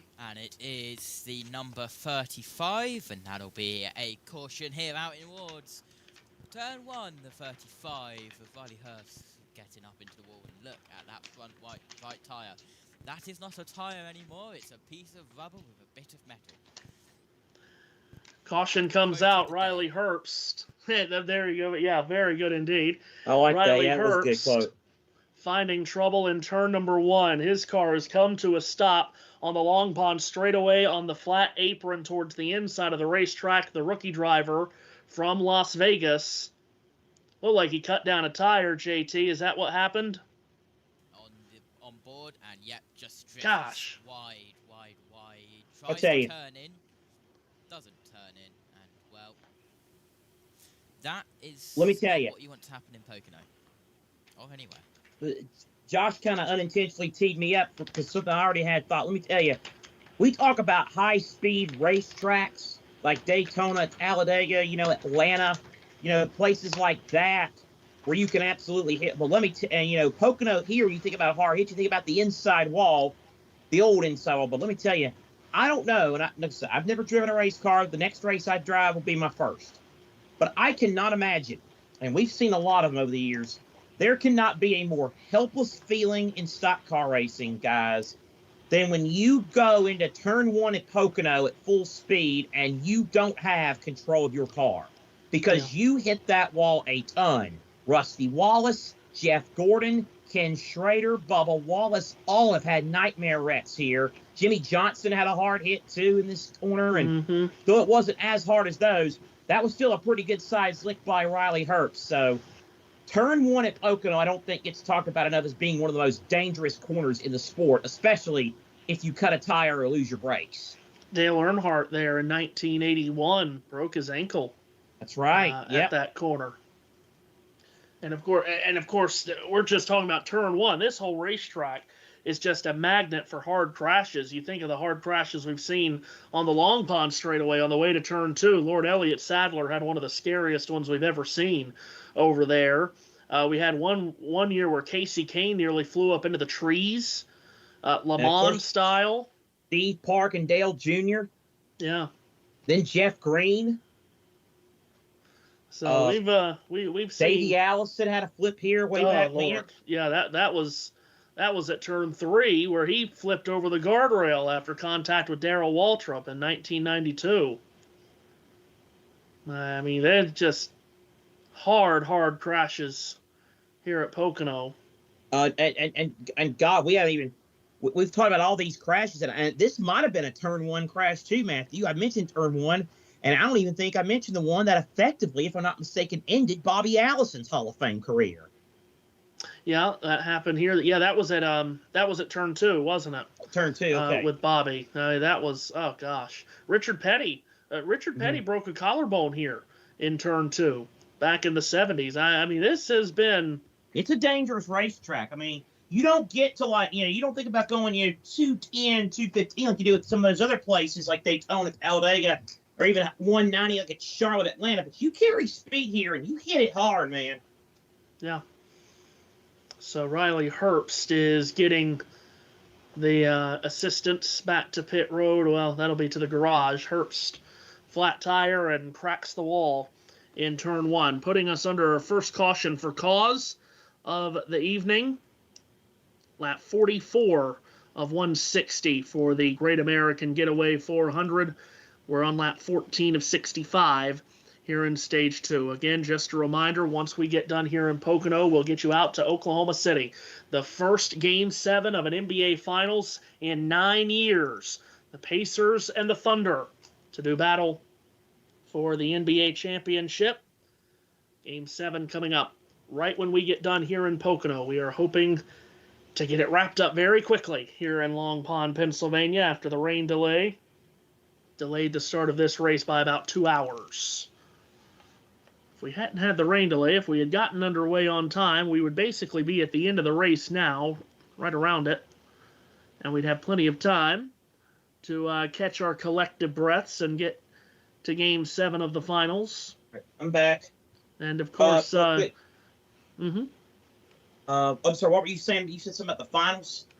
Yeah, just promoting the game tonight. Yeah, you and I got a busy night. Real quick, under actual cautions is when I'll focus away and do on this I'll say Wide World of Sports update. Real quick, let me watch here this before I give you a real-time update. Tommy Fleetwood just parred at 15. He has a 2-shot lead over Keegan Bradley, Jason Day, Russell Henley. Fleetwood, of course, chasing his first win on the PGA Tour. Most top ends without a Tour victory. He is 3 holes away from completing the job. Also, LSU leads Coastal Carolina Game 2 of the World Series Finals 5-1 after some pathetic umpiring in the first inning. And LSU, of course, they won Game 1 last night, so trying to bring an umpteenth national championship to the Bayou of Louisiana. Yeah, not good what happened earlier in that game in Omaha. Not sure what the hell was going on with that. But there's an umpire that has a lot of answers. A lot of questions to answer, rather. That's so he doesn't understand the feel of a game. Yeah, I don't understand that. I don't think, yeah. That's like I said, he better have used every slur in the book and said a bad word about the umpire's wife or family. Well, and apparently he didn't. Apparently all he told him was that you missed 3 pitches. Yeah. Of course, right as you make that update about it being 5-1, they've hit a 2-run home run Coastal, and now it's 5-3. Okay. So they're trying to get back in it, but... Is this race coverage on a streaming service sponsored by a cable service? Yeah. NASCAR at Pocono on Amazon Prime, telecast presented by Dish Network. What sense does that make? We've got cars on pit road. That's a contradiction. If you put a little fuel in here, Kim, you shouldn't have to wait on the next pit stop. Yeah, a lot of crew chiefs telling their drivers, this doesn't necessarily put us on our window, but it gives us more flexibility later in the race. You see Alex Bowman just with those right sides and fuel. Kim, if it were to go green from here with 50 laps to go in stage 2, Chris Buescher could not make it to the end of the stage. However, get a couple cautions, you never know. They might be able to make it to the end of the stage. And Scott Gray makes the call to come down for 4 fresh Goodyear tires. They did not wait on fuel last time. They get it full and maybe can make it to the end with a little help from some cautions. This is like stopping for a snack in a traffic jam. Didn't really. Okay. Yeah, okay. We'll try to rebound off of that stupid sentence. 50 laps to go in the stage. And again, everybody making these pit stops, fuel window is projected to be 38 to 42 laps. So you've got 50 to go in the stage making this pit stop here. That's why you heard Marty say that they're still going to need some caution laps to get some help on fuel. Get a help. Now, right. So, interesting decision by those guys to give up their track position to pit for fuel right there. Here's real quick. Jeff Sperry said the sound is low. I don't know how long ago that was. Nathan Troxel says, hi, JB and everyone. Had a great day. Happy race day. It's a great day. Both NASCAR and IndyCar are both on. And Benjamin Blum says the R word, raining. That must have been very, very early. Because that it is sunny up here too. And it is hot and it is sticky up here too. As oh, Lord of mercy. Yeah, glad to have you all with us on YouTube on JBM. And excited for this for these next handful of weeks. You got 10 weeks to the end of the regular season, and then you've got the 10 weeks into the playoffs, and intensity is just going to be so high to the end of the regular season and then into the playoffs. NASCAR in Atlanta next weekend, prime time, Friday night for the Xfinity Series, Saturday night for the Cup Series. Of course, the start of the in-season challenge. That everyone's looking forward to. Because that won't be fun because we won't care about that, right? No, we sure won't. But yeah. You plan on filling out a bracket over there, JT? You gonna fill out a bracket for the in-season challenge? I could make one. Yeah, I think that's what we. Yeah, I was gonna say you got to be careful. Are you sure over there in England they know what filling out a bracket means? I mean, it's not like March Madness is the most popular thing over there. I know what a bracket is. Thank you they very do. much. They do draws instead of brackets. It is what you use for a tournament, and you've got group stages, and then and then the group stages they get put into a bracket, and then it goes quarterfinals, then it goes down to semi-finals, then it goes down World again Cup does to that. third place and final. And the reason that I know that is because I do not sleep under a rock. That was a stupid comment by me. I apologize about the World Cup exists. Now here's the question for this in-season challenge. The final is at Indianapolis. Was that a response from the JT though? I am sorry about that, Josh. That was Good God. Oh, whoa. AJ Allmendinger came flying into his pit box, hit a tire, and the tire went into one of Shane Van Gisbergen's pit crew members. Wow. My God. I can make a bracket if you want me to make a bracket. Well, no, they're making the bracket. They're making the bracket themselves in some stupid way. All you have to do is fill it out. Oh. Okay. Well, that's that prediction. Yeah. That rear tire changer for the Shane Van Gisbergen team, J.P. Kelly was the one that got hit. He is back on his feet and seems to be okay. Hopefully he is. My gosh.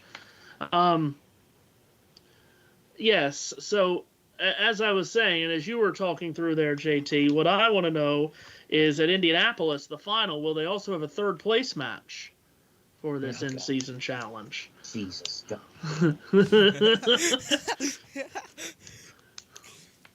Of course, today is the last of the seeding races for that stupid thing. Okay, don't start, because I'm going to lose control, and Josh is going to say his line. Start. If Stenhouse Jr. and Josefar are in, I know where I want to go, I can see it. If Stenhouse Jr.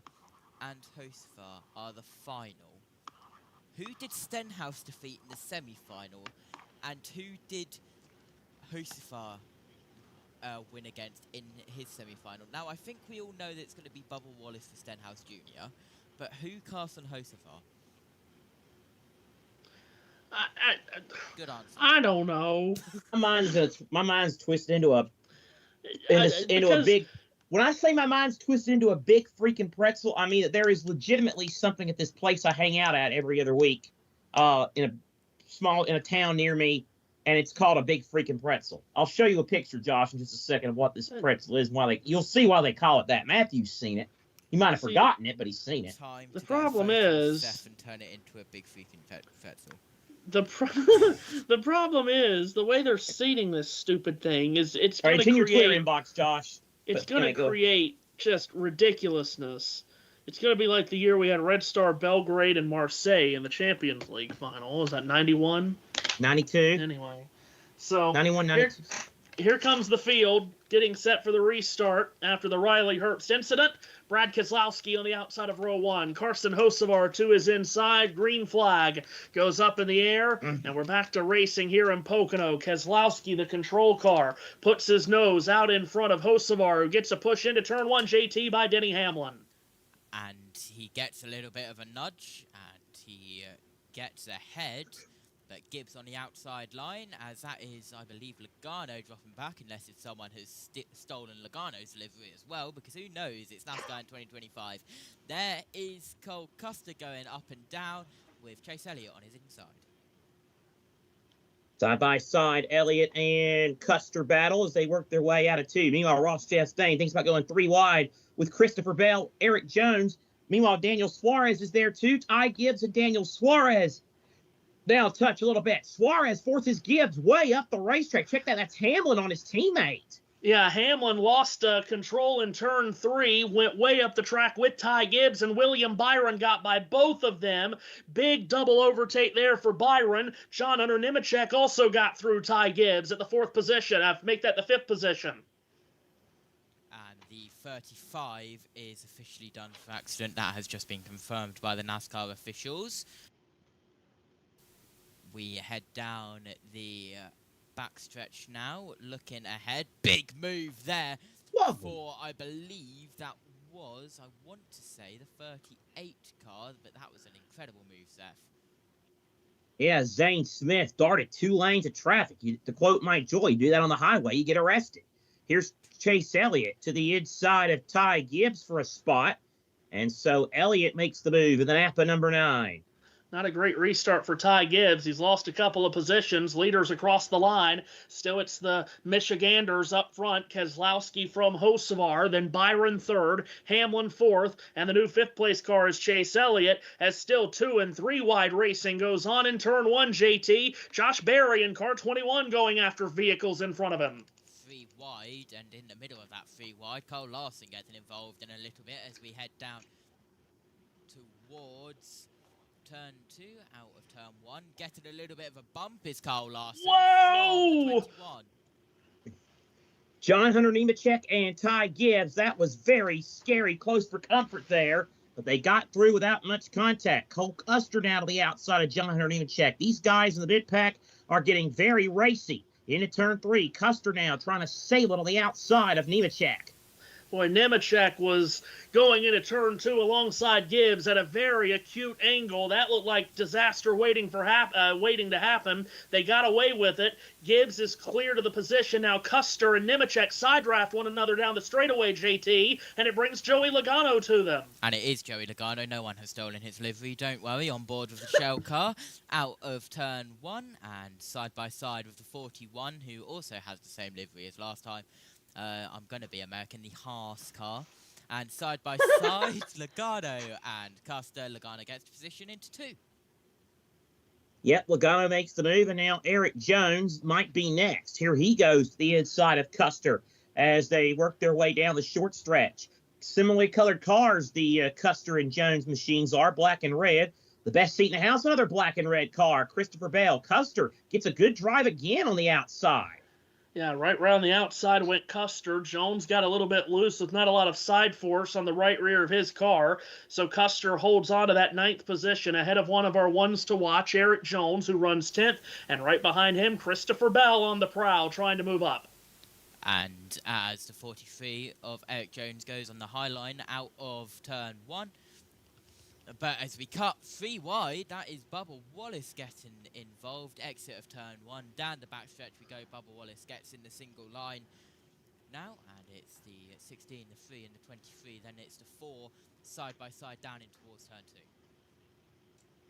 Yeah, they continue to race very tightly heading into the tunnel turn. Now they'll head down the short straight. Austin Dillon back there trying to get a spot. He's tucked in behind Bubba Wallace. Seems like every time we see the 23 and the 3, Matthew, they're together. So they've been together since the start of the race. A.J. Allmendinger also in this mess.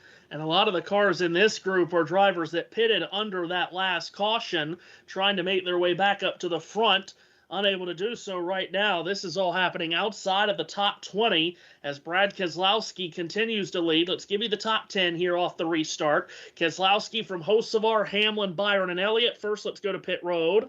Kip Kuhn Yeah, Alex Bowman running in the 19th position after Blake Harris brought him down during that lap 45 caution. They took right sides and fuel to get them in a better fuel window. But how about this luck? They took the tires off after they changed it, and as they were checking the tires, they realized, unbeknownst to them, they had a right side tire going down before that caution. They had no And speaking of a tire going down, Seth, Darrell Wallace Jr. has one.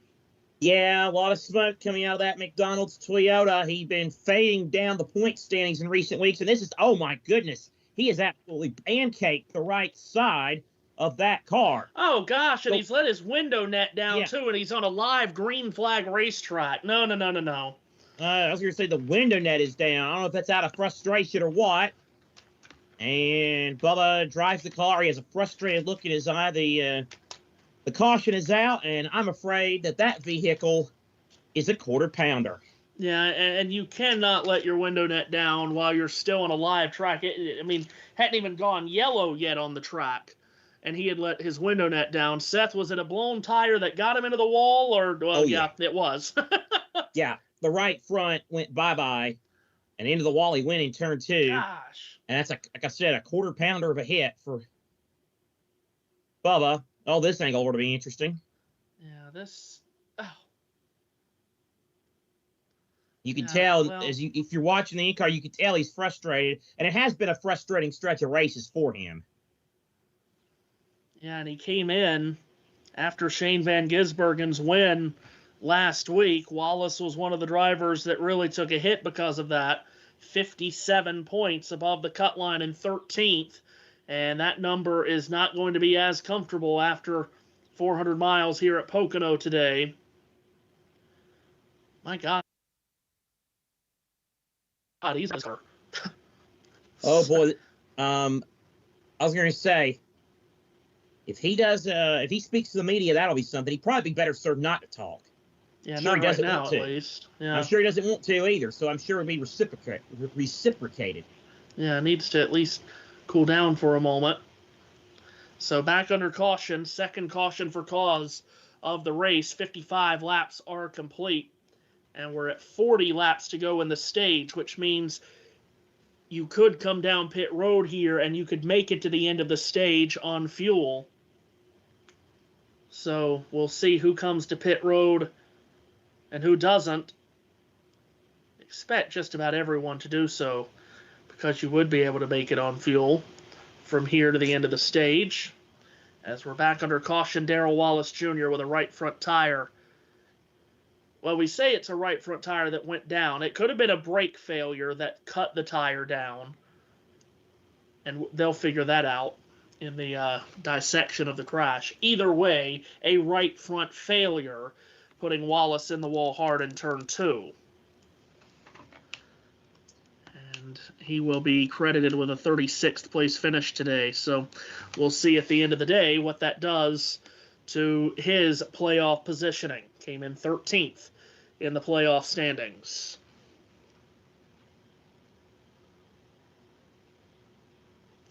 JT, you were talking earlier. You don't like how the liveries change from week to week in this series, do you? I like it. It's variety. It's just been such a busy weekend that, unlike Le Mans, and I don't know if you can see at my Microsoft Team camera, but unlike Le Mans, I haven't been bothered to print out the spotter guides and actually have a look at all of the liveries because of how busy of a weekend it's been. And it's not even been a busy weekend, it's just that I've been on British Touring Cars all weekend with 3 of our members trackside, so yeah. What? And last night he was watching cars get destroyed in a demo derby. You saw that, did you? Oh, yeah. You saw the big pretzel, too. The big freaking pretzel. That's why it's called that. And, yeah, right, it is a very American thing. Now, someone just said if I'm Tyler Reddick, I'm nervous because it seems to be a brake failure. Yeah, well, and that's what I was... team told him brake rotors all over the place. Yeah, see, that's what I was wondering when I said that about it may not have been a cut tire. It may have been a brake issue, because now that's 2 2311 cars, into the wall. And you think back at some of these races over the past few years, Toyotas, when one Toyota has a brake issue, it feels like a lot of Toyotas have a brake issue in that same race. So that's two Toyotas, both from 2311, that have had similar looking incidents with the right front. And yeah, I'm starting to think it's not tire failures, it's brake failures. So, of course, you mentioned earlier Darrell Wallace Jr. had a very hard crash here a number of years ago, and that was because of a brake failure. So yeah, I think all the Toyota guys are going to be pretty, whoa, Brad Keselowski's on pit road, but pit road is closed. Closed? And here's Brad Keselowski. All right, so to your point, Adam, we were going to go to a replay of the 23 because pit road was closed. A huge mistake by the 6 of Brad Keselowski, pitting, pit road closed. Trevor, mistakes you just cannot make with track position. That's exactly right, Steve. And they called it open to Brad, and he came down pit road. Right when he got on pit road, they had called a trick play, hoist, whatever that is. And then as soon as he hit pit road and they realized it, they said 4 tires. Oh, I mean, you're going to see some frustration. Look, confusion, frustration, head shaking, disappointment. Yeah, Jeremy Bullins is beyond upset right here because all we talked about all day was strategy and qualify well. And then pit when it is closed is an instant tail of the field penalty for the 6 car. So he'll be the last car on the racetrack. It is going to be a long grind with 103 laps for the 6. What a terrible mistake. How in the world could that have even happened? Thank you, JT. I missed that. What did he put on the board? I just don't know how that could have happened. Don't erase it yet. Yeah, don't erase it. Now, meanwhile, as you do that, let's listen to Steve here. I talked about this. We weren't sure if the tire went down or if it was when he stepped on the brakes, but it looks to me that the brake rotor has come apart. Yeah. A flat tire is not going to explode the rotor. Now, if this would have been after he hit the wall, you know, you could be on the brakes when you hit the wall. That would break a rotor. But, you know, the cause and the effect, the brake rotor looks first, and then the third 2311 car had this conversation about brakes. Yeah, the only good news is that our brake temps were a lot lower than theirs in practice, but we're just going to have to go to as much rear brake as you can stand. But I'll be honest, that's not going to keep it from happening. I don't know that. Their rotor temps were a lot higher. That's what I'm telling you. They were almost 400 degrees hot. And so you can hear the worry in the driver's. We don't want to hear about him. So, yeah. I was not laughing at Bubba's failures. I was laughing at what Josh wrote. Yes. So now pit road is open, and everybody else will come in here.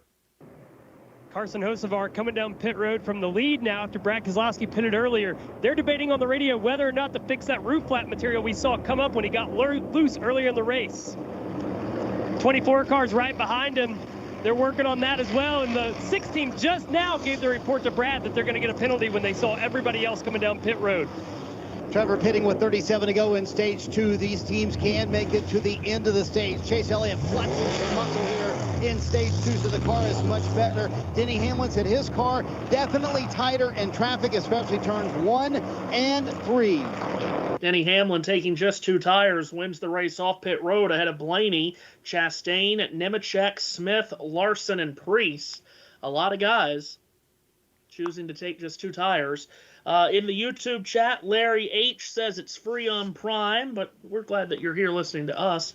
And Nathan Troxel says, what a costly mistake by Brad and the 6 team. That's inexcusable to happen here, especially because when you come off of turn 3, there's still so much real estate between the exit of turn 3 and the pit entrance line, the pit commitment line. Surely someone could have told him, no, the red light is still on, stay on the track. I do not understand how they made that mistake down there at the 16. So Keselowski, who was the leader, we talked, Seth, how much bad luck he's had this year. Well, that right there isn't bad luck. That's just a bad mistake that someone made in the team. Yeah. Absolutely big mistake. National championship number 8 for Louisiana State University baseball. They have gone final. They win it 5-3. Minjee Lee has won the Women's PGA Championship. And Fleetwood leads Bradley by 1. Both are at 17. Fleetwood's got a difficult shot from the bunker, 168 to the hole with the second shot. By the way, I say this, because my fan base, we should be. We feel your pain. We feel you there. Real quick, Matthew, just to finish up. I know my team's fans like to say it. I know another fan base I can't stand in that league likes to say it. It's hard to argue with LSU being the all-everything school the last 6 years. Yeah, feels like it. They're good just about everything, man. And by the way, just to make you aware, I've already been with this lot on this network trying to give golf updates. There are no golf fans at JBM. I discovered that Martinsville weekend, that's for sure. God almighty. Wow. So we're not getting anyone. We're not getting JB, JT, Little Owl. We're not getting anyone. It's time to make a poll in the YouTube chat. Hold on. What? Oh, yeah. It's time to swing the driver. What would you rather do? Watch golf or, and you probably guessed where this is going, watch paint dry. Oh, come on. I gotta say, about 5-6 years chat. ago, my answer would have been a lot different than it is now. Come on. Anyway, we're coming to green. 6 years ago, I would have said about the same. Now, yes. I don't know what happened, but yeah. We've got another jumbled up leaderboard here coming to the restart on lap 60 of 160.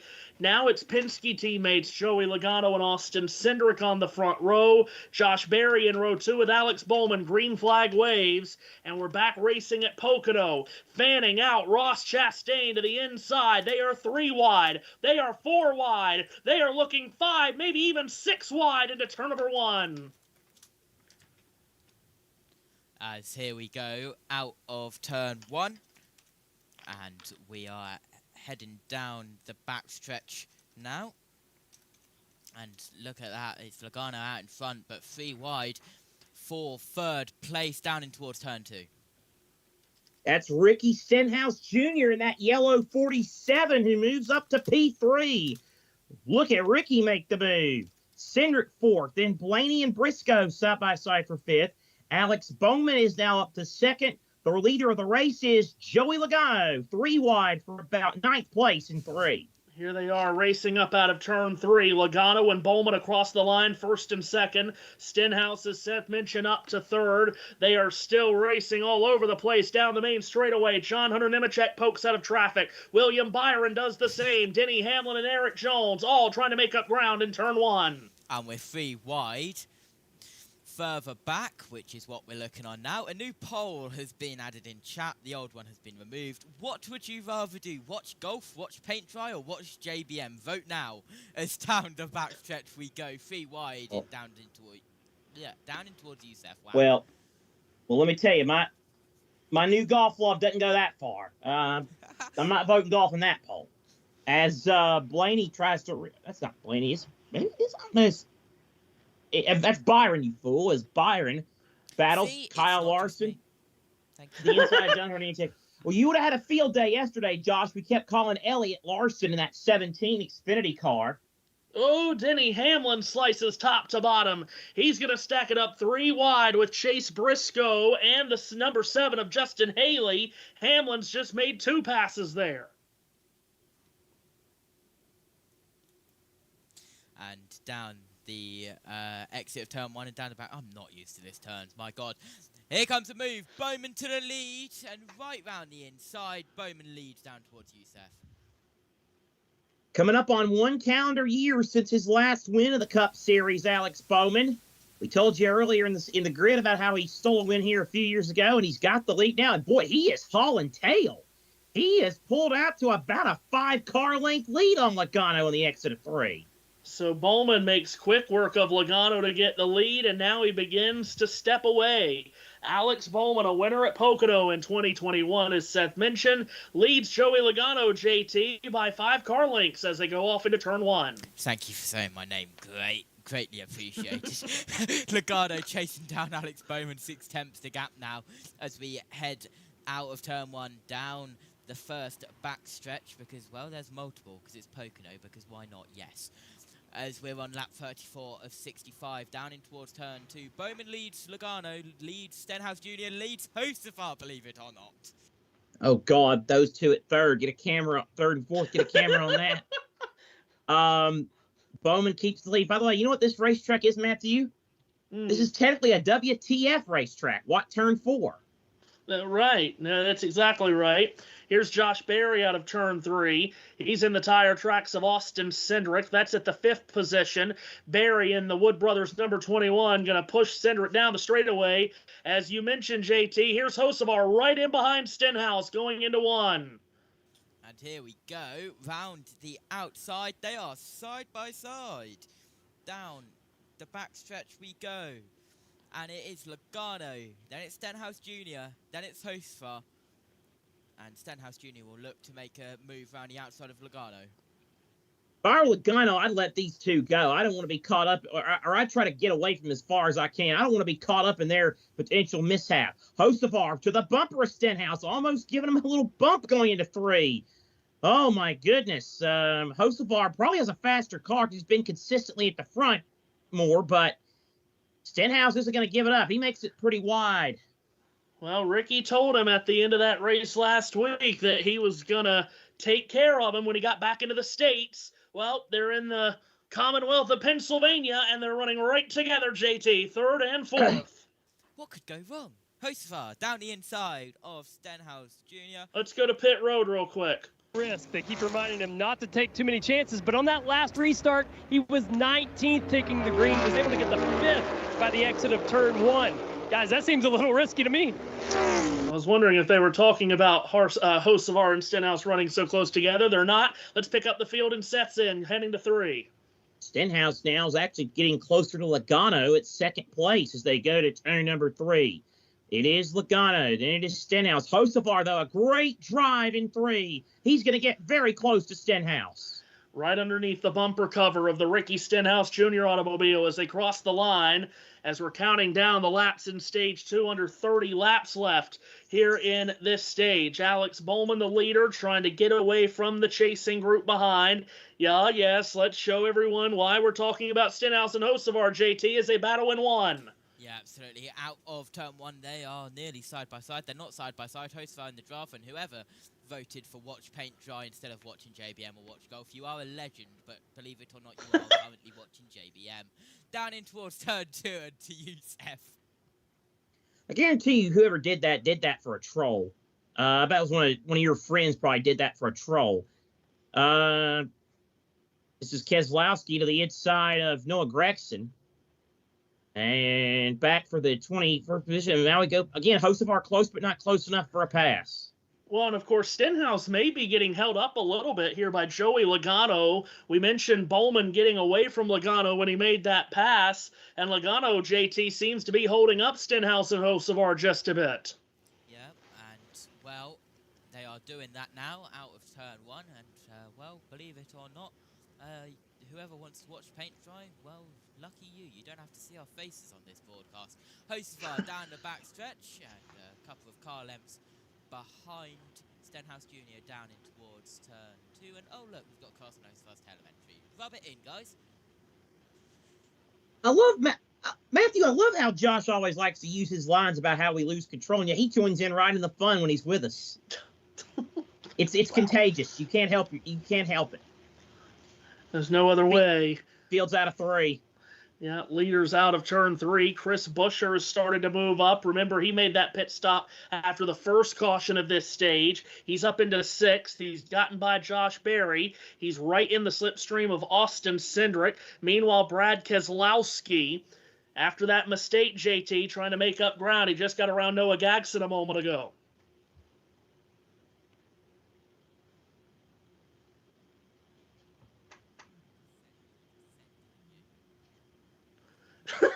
Did you just... You just said the thing. Anyway. I was going to say, did I hear that correct? Did you just call him what I think you just called him? I don't know. It may have been a slip. It might have been a slip of the tongue. I don't know. Let's pick up a battle in turn 3. Kyle Larson 3 wide with William Byron. And now Byron 3 wide with Ross Chastain and Todd Gilliland. Byron now, loose. You're leading to Chastain. Well, Byron just stuffed it down the inside of Ross Chastain like a rat through a drain pipe. John Hunter Nemechek closes right in on this battle, too. These are 5 cars under a blanket racing hard into turn number 1. Stop it.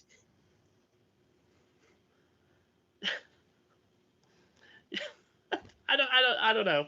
I don't know what I'm His doing. His microphone's dead or something. Larson, someone Byron. close Josh's mic. Byron, my God, I was speaking, my microphone was activated, I don't know what's happening. Keselowski down the inside of Iron Fist. Yeah, the teammates, whoa, there was really contact right there between, Priest and that blue, there's too many blue cars in this race, as Priest is going to lose the spot now. And this is outside the top 10. Brad Keselowski battling Ryan Blaney and Ryan show coming out of turn number 3. Keselowski clearly has good speed in that 6 car. He's already picked off a bunch of cars off the restart, JT. So up into the 19th position goes Keselowski. Is this thing working? Hello? Yes, it is. Yes, there it is. On board once again as we look ahead to Keselowski, who just made that move. And, well, he's been building submarines. Well, he's going to have to build his race back up after that mistake that was in that last caution. Down in towards turn 2 we go. Order's still the same. Keselowski having a decent run in that number 6 car today. Alex Bowman, the leader. Joey Laguna running in second. Then Ricky Stenhouse, Carson Hocevar, and Austin Cindric. And wow. Hamlin, Haley, and Briscoe, the top 10. And like Kirby Smart with his football team, when they get behind the wheel of cars, we've lost control of everything. Blaney with a big dive bomb there got around Zane Smith in turn 3. So at the front, let's reset the running order for you. 24 laps to go in the stage. Alex Bowman leads Joey Logano by 1.2 seconds. Ricky Stenhouse Jr. 3rd. Carson Hocevar 4th. Austin Cindric is 5th. In 6th, you have Chris Buescher. Josh Berry is 7th. Denny Hamlin 8th. Justin Haley is 9th. And Chase Briscoe is in 10th. John Hunter Nemechek and Todd Gilliland Seth fight for 15th, heading to 3. Yep. We like to follow the battles on the racetrack, and we've got one there with Nemechek and Gilliland battling back there at the 15th position. So JHN has been consistently in the top 15 since the race started, as the field is now on the main straightaway. Yeah, leaders heading towards turn 1. So Alex Bowman, the leader, by 1.2 seconds. Looks like they are... Oh, we got a car in the wall here on the front straightaway. It's Michael McDowell. McDowell up against the outside wall, heading towards turn 1, JT. And it looks like this is very similar to what we've seen with Riley Herbst and Darrell Wallace Jr. No caution yet. But this time, it isn't a Toyota. It's a Chevy. And, well, a little bit of Chevy chaos, but he's below the yellow line down towards turn 2, and he'll go slowly, but we'll just have to keep an eye if that tyre does come off. Once again, it is the front right as we head. I can't tell where we are, so I'm just going to say hello, anyone. Let's talk. Yeah, well, and McDowell, whatever happened to him happened on the front straightaway, and now we've got pieces of debris lying in the middle of the straightaway, but we still haven't gone caution yet. Josh Berry and the 21 team sees all of this happening. They're going to come to pit road. Berry's on pit road here. They think that if they can catch a caution here for debris, could get a big break, but they still haven't thrown the yellow, Seth, and I'm surprised. Yeah, a lot of smoke coming out of that car, and the right front tire is flapping. He's trying to make it on that access road, McDowell. That's a long way to go, although he is at turn 3, so he has made some progress, but he is on the access road. If he can make it to pit road, we'll be fine, but I'm with you, Matthew. I'm a little surprised that yellow hasn't come out yet. Yeah, I mean, we clearly on our monitor saw a piece of debris in the middle of the front straightaway. I don't know if we could see it on our screens. I'm not sure how the officials couldn't see it right below them. Chase Briscoe is on pit road. I think this 19 car thinks they're in a window, and we have the 71 limping around the racetrack, and they're wondering if that's going to bring out a yellow. 71's on pit road now, so this tire didn't come off the 71. I really think that was the call for the 19, which I love the gamble. Let's see what happens to the 71. Coming off of turn 3 in some traffic. It looked like just the tire went down. So actually that does not look like what happened with Riley Herbst and Darrell Wallace Jr. It looked like just the tire went down all at once rather than any brake rotor failure. Let's pick up the leaders, JT. Bowman, Logano, Stenhouse, Hocevar, and Buscher going to turn number 1. And down in towards turn 1 we go. Update on the two that you all want to hear about. They are half a second gap still in third and fourth, still in the order of the 47 and the 77. Well, it's always the 40s club that gets involved, as we have the 40s club meme, and well, I think this flag is located near pit lane. So Matthew, back to you for commentary on the American flag. Yeah, we talked about how windy it is and a big headwind for these drivers going down this long straightaway, so the speeds are high on the main stretch here. Alex Bowman comes to the line. You've got 19 laps to go in stage 2, and we're now 4 laps shy of the halfway mark of the race. Bowman's lead, JT, going into turn 1 on Joey Logano is about 8 car lengths. Pause for a moment, JT. We're about to hear with Darrell Wallace Jr. with Kim Kuhn. Root cause a brake rotor. What kind of feedback were you getting from the car? None. I was gonna battle 17 into 2, and by the time I was ready to touch pedal, it just went to the floor, and so brakes exploded. So I hate it. It's 2-3 good races in a row. Then here we go with the bad luck again. But hey, MJ told me there's no such thing as bad luck, so we create our own luck. Apologize to the racing gods. This weekend sucked, aside from practice, but that pays nothing. Hate it for my guys. Hate it for McDonald's. We knew it was going to be a grind, and I was mentally prepared for that all day. As frustrating as it gets here to not be able to pass here at Pocono, we were just going to take our lumps and march our way through and set ourselves up for the end of the race, and brakes didn't want us to hang around that long. With it being a brake issue as the root cause, do you think your teammate Tyler Reddick should be concerned? Race your own race. Don't worry about the things you can't control, pal. And the caution is out. Have they finally found debris all these laps later? Yes, they have. Brake rotor. I was just getting ready to. I just sent you a message, Matthew, that Gluck tweeted a good point. He said, if McDowell loses his brake, he said, yeah, it was the rotor. So doesn't that mean there's rotor pieces on the track and we're still green? Yeah, I don't get that. It took why they waited so couple long. of laps. Yeah, and a couple of laps here is a couple of minutes. So caution is out. So apparently it was a brake rotor on the 71.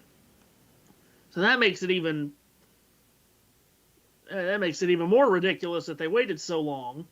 But now the caution is out. So that's now 3 cars that have had a brake rotor explode on them. 2 Toyotas in Riley Herbst and Darrell Wallace Jr. and now the Spire Chevrolet of Michael McDowell. And we're back under caution with 18 laps to go here in stage number 2.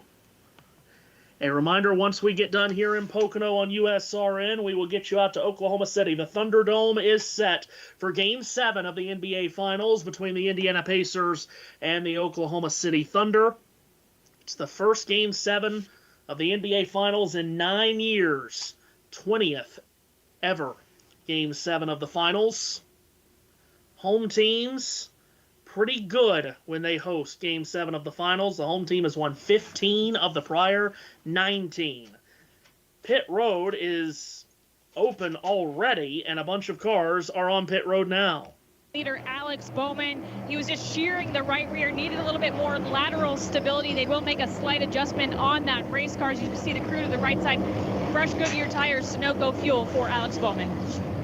Chris Buscher, Joey Logano coming down pit road here. 17 to go in the stage. So obviously this will get everyone to the end of the stage here and also gets them in a window to maybe split the rest of the 82 laps in half. Bush said the car really good and much more manageable in traffic. And also, Joey Logano said his car just got better the longer they ran. Denny Hamlin on pit road as well said his car just a little bit too free. And look at that drag race, 3 wide off pit road, Adam.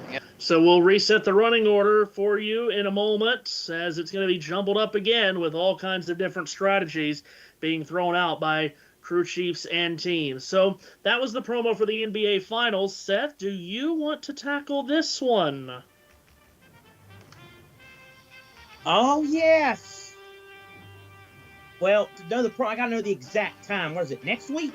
It is, yes. Next week, we'll be hearing that grand music. I feel ashamed talking over this, honestly.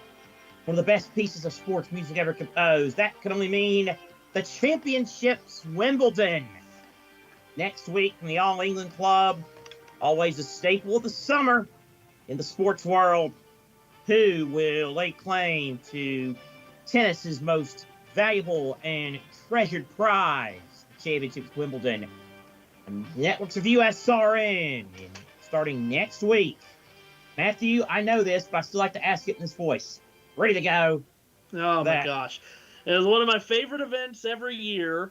We'll have our traditional USRN Match of the Day coverage starting next Monday, June 30th.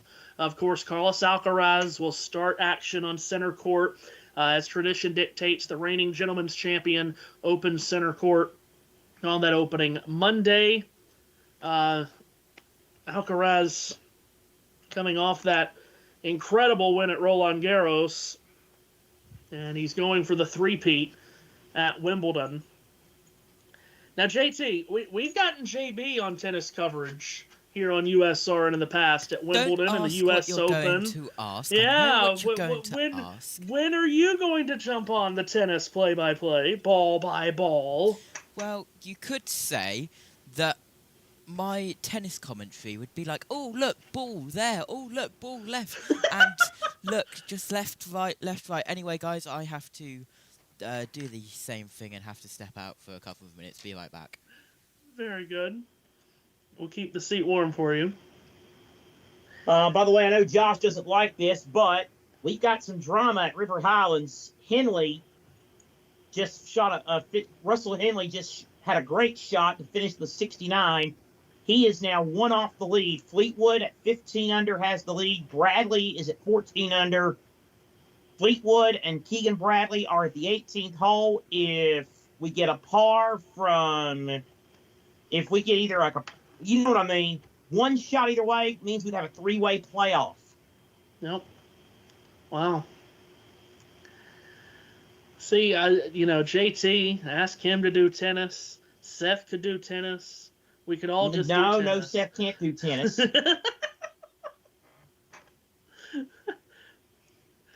Oh, dear. Believe me, if I could do it, anyone could do it. That's for sure. Well, I tried, and I wasn't all that great. So coming to the restart here, front row, Ricky Stenhouse Jr. and Carson Hocevar. Of course it is. Brad Keselowski lines up in row 2 along with Austin Dillon. JT will be back with us when he has a chance. And here we go. Restart will come with 15 to go in this stage. How dramatic is it going to get between Stenhouse and Hocevar? We're going to find out on the fly. Green flag back in the air, and Stenhouse, the control car from the outside, does not get a good restart. Hocevar has a nose in front of him. He is pushed down the straightaway by Chase Briscoe as into turn 1. Hocevar drifts up the banking. Here comes Briscoe to his inside to try to take the lead off of turn 1, Seth, and it's Briscoe to the front. Indeed. So it's Chase Briscoe to the front. Now Stenhouse behind Hocevar. He goes to the outside of him. The battle is on for second place. They're side by side. Hocevar and Stenhouse. Stenhouse powers on the outside of the exit of 2. Gets in front of Hocevar for third. Josh Berry up to fourth into their jumbled up running order. And William Byron is down into the top 5 as they work their way through turn 3. Briscoe, the leader.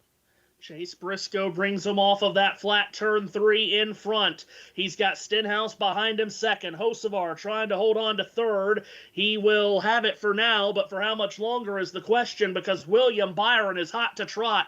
Byron off turn 3, puts away Josh Berry, and now goes after Hocevar for the third position, while Berry's got to try to fend off Brad Keselowski off turn 1. So... yeah, Josh is back, by the way. So. Oh, very good. You can't see. You can't see him on the screen over there, Matthew. You don't have that screen available. Yeah, I got the screen. I can see him. The question is, am I looking at him? Let's pick up the action off of 2. All right, Denny Hamlin and Kyle Larson. Just for that, Matthew, I'm going to pull a Jerry Baker. Just keep talking. I'm going to keep talking. And then by the time I stop, then it'll be Josh's turn to talk as Denny Hamlin makes it 3 wide. Whoa, what a move. My goodness, Hamlin nearly pushed into the wall off of turn 3. It's all happening around him, JT, as they rush back to turn 1. Yeah, absolutely. Through turn 1 we go, and it is side by side further back, and I thought cars had just randomly stopped there, but no. We're looking at a replay, and that was, I think, Larson cutting right down, right up into the path of Denny Hamlin. Yes, it was. Whoa! Kyle Larson! Kyle Larson just bumped Ross Chastain up the track in turn 2, Seth, and I think they're crashing behind him. They are. Yep, they sure are. Shane Van Gisbergen is spun. Christopher Bell, Kyle Busch, Todd Allen. 4 cars looping on the short straightaway. I don't think any of them hit anything, but they all have spun out. What a weird accident. Oh, my gosh. My God. It is all happening on this restart. My gosh. Oh, my Lord. Well, I don't know what's gotten into Kyle Larson the last lap or so, but he nearly shoved Denny Hamlin into the wall in turn 3. Then he shoved Ross Chastain up the track at turn 2, and that's what created the conveyor belt and created this kerfuffle. Holy smokes. Wow. Okay, Seth, walk us through what just happened at turn 2. Oh, well, Kyle Busch got loose underneath Zane Smith, and then Bell and Van Gisbergen and Dillon, I think, were all trying to miss and all spun while missing. Oh, my goodness. That was close. Speaking of close, well, more after analysis, you see Bell goes for a spin. I don't know how Bell doesn't hit the inside. Oh, yes. Little kiss with the nose, the front nose of that Toyota. Shout out Matt White. Yes. Well, all of this, again, stemming from further up in the order, Kyle Larson just shoving Ross Chastain into the corner, and Chastain went way high, and that's what brought all these guys together. And to your point, Seth, they did, 3 or 4 cars spinning in that tight turn, and nobody hit anything to cause a lot of damage. That's incredible. I mean, that could have been... Well, now, I say that. Ty Dillon is limping to pit road, broken right rear suspension. So, we've almost got out of that with no severe damage, but Ty Dillon's damaged quite a bit there. Broken right rear. My gosh. By the way, real quick, Matthew, Tommy Fleetwood's going to have to wait again. Keegan Bradley got him. Oh, gosh. He got him. He shot a 68 in the final round. He's just sunk a putt a few minutes ago. So Bradley wins the Travelers by 1 shot over Fleetwood and Henley. Uh-oh, and Tyler Reddick's behind the wall. I wonder if he's had a brake failure. Oh, boy. And Reddick has just come to pit road and gone directly to the garage. Boy, it's all happening right now. Holy smokes. So Reddick to pit road, or to the garage, rather, and he's pulled into his garage stall, and 2311 team, both from the 45 and the 23, immediately jack the car up and go to work underneath that right front wheel well. I wonder, Seth, if they're just going to go ahead and replace the brake rotor rather than wait for it to fail. Yeah, that might be it. I think that might be what's happening. We'll try to get a report. Yeah. Wow, that is... Clearly they had a plan, because he didn't go to his pit box. He went straight behind the wall and then into the garage stall where all kinds of 2311 team members were down there.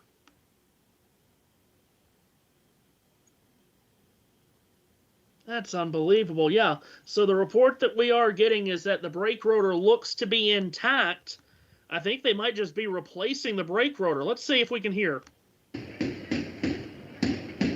11 laps to go, stage 2. You're watching Cup Series racing on Prime, presented by Dish. Here's Trevor Bayne.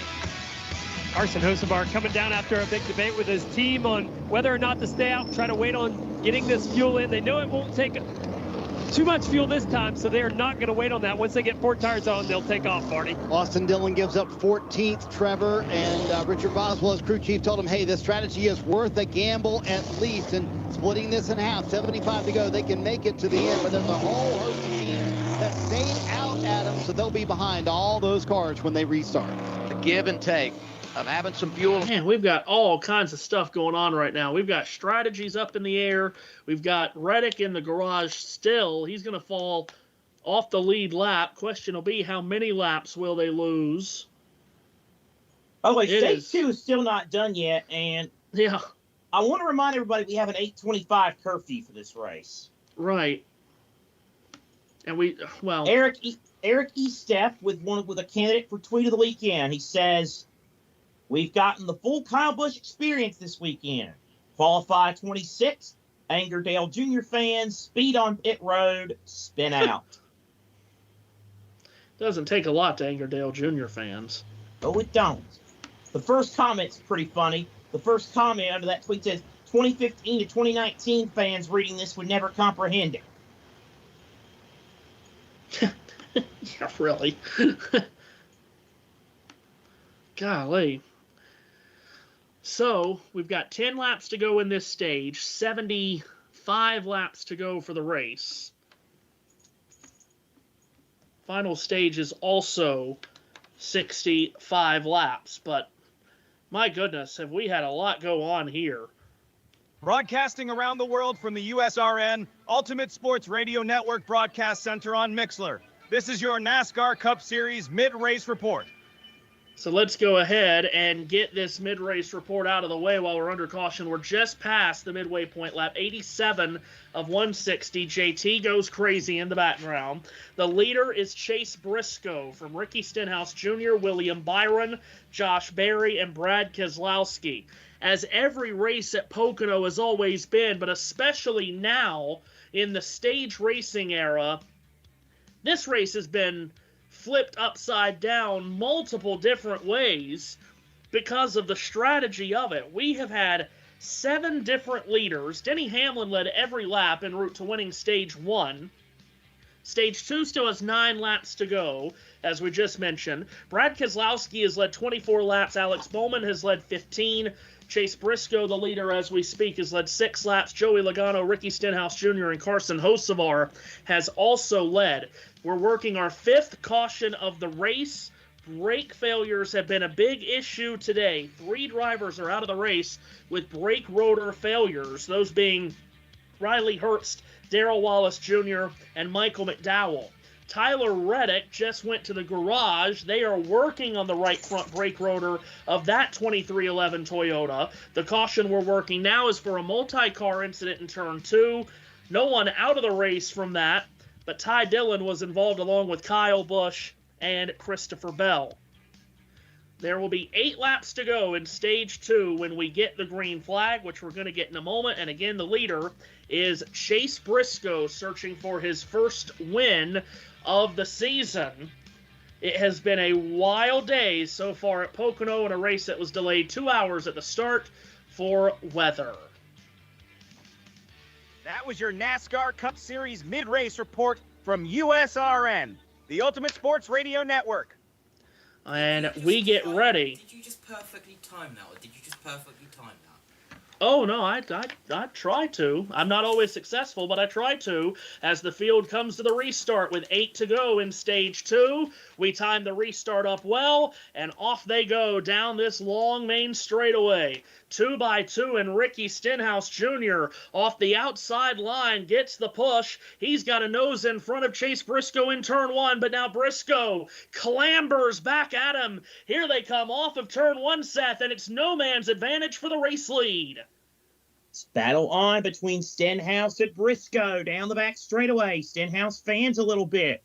Briscoe a little bit of a wobble on the inside. Side by side heading into 2. Briscoe with the edge on the inside, but Stenhouse fights back topside. Battle on for first while Byron looks to take third from Barry. It's Stenhouse on the outside. Briscoe on the inside. Great drive by Briscoe going into turn 3. Chase Briscoe clear to the lead at Pocono. Stenhouse now losing second to Barry. Oh, cars in the wall off of turn 3. Ross Chastain got into it. Think Denny Hamlin got into it too. Everyone keeps it pointed the right direction, but they fan out all over the place down the main straightaway. Chase Briscoe leads the way to turn 1. Stenhouse still behind him second. He's feeling the heat though from Josh Berry, who cuts underneath him, and William Byron's there too. And Byron all the way down to the inside. Goes 3 wide with both Barry and Stenhouse, and Brad Keselowski's there. He gives Barry a shove. Barry nearly touches Byron, and Josh Berry for the Wood brothers moves to second. Byron now to third. Stenhouse fourth. Elliott to the inside of Keselowski. That's for 5th place. Great move by Chase Elliott. Keselowski's losing more positions. Hamlin by. Jones by.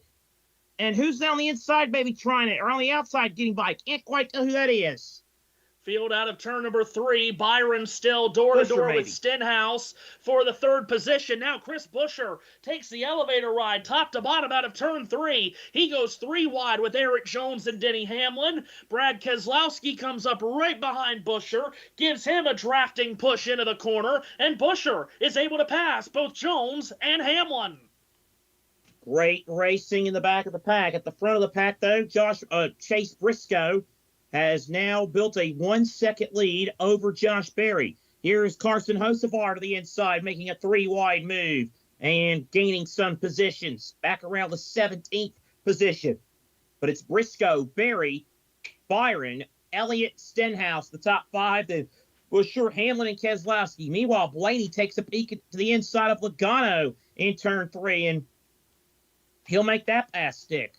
So Blaney able to get around his teammate Logano. I mentioned a couple of cars in the wall off turn 3. First lap off the restart. Looked like Elliott nudged it. Chastain was snuggled up against the wall. Logano, Bowman, Allmendinger. Everyone was just following everyone into the wall, hitting the wall out of sympathy for one another out of turn number 3 on the first lap off the restart. Let's pick up the leaders as they race out of turn number 1.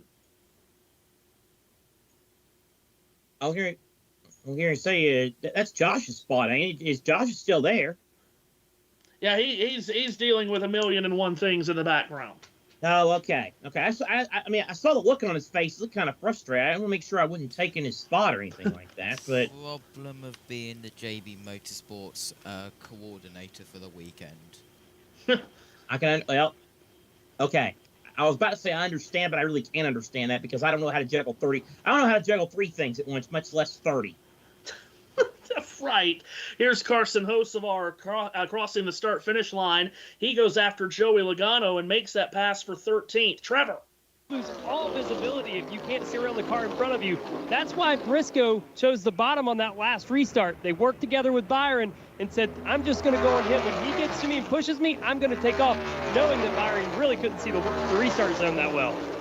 Well, it worked out for Briscoe to take that inside line as he is the leader. We're down to 4 to go in the stage set as the leaders come out of 2. Work out of that number 2 corner. It is Chase Briscoe, the leader. Josh Berry, Chase Elliott, William Byron, and Chris Buescher, the top 5. Brad Keselowski back in 8th. That team just needs a good day good day. As soon as I say that, though, here he comes to pit road. At least Yeah, you to do it before the pits close this time. Right, gonna try to flip the stage here is Brad, but we've got to fight for the lead. Josh Berry closes right in on Chase Briscoe with under 3 to go in the stage. Berry already a winner this year. Seth, if he could get a playoff point for winning a stage, it would be huge. Be absolutely massive. A car length separates Briscoe and Berry on the long pond straightaway as they now work their way into turn number 3. John Hunter Nemechek also in the pits as Briscoe has a 2-car length lead over Berry on the short straight. Heading into turn number 3. The legacy cars flipping the stage because Jones was in too. Berry with a big head of steam got close to Briscoe. Couldn't quite do it. The air then pushed Berry up the track a little bit.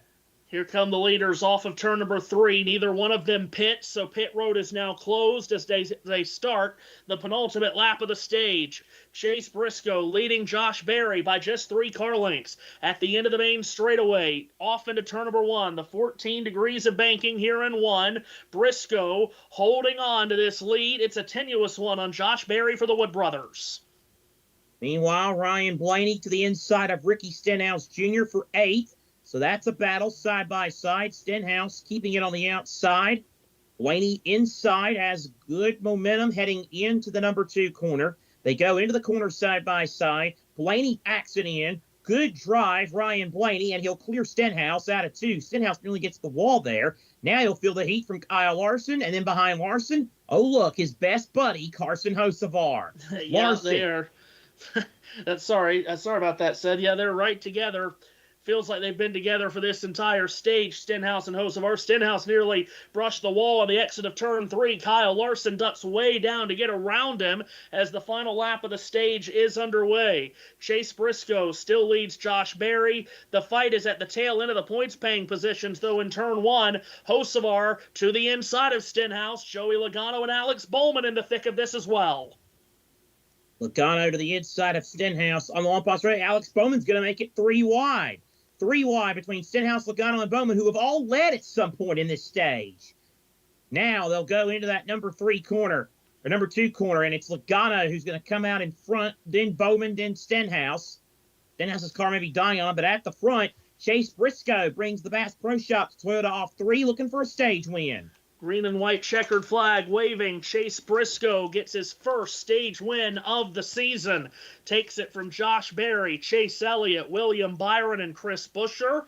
Rest of the points paying positions go to Denny Hamlin, Austin Cindric, Ryan Blaney.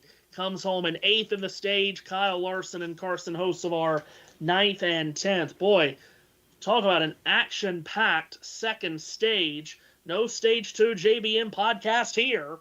All kinds of action in the middle stage here in Pocono. Chase Briscoe wins it. And Seth, I still don't know, Seth, if we have the faintest clue who has the best car or who's in line to win this race, because I truly do believe we have as many strategies up in the air right now as balls being juggled by JT behind the scenes. I can't keep up with the strategy.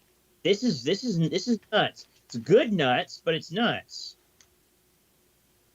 But a good stage win for the Chase Briscoe automobile, and he gets again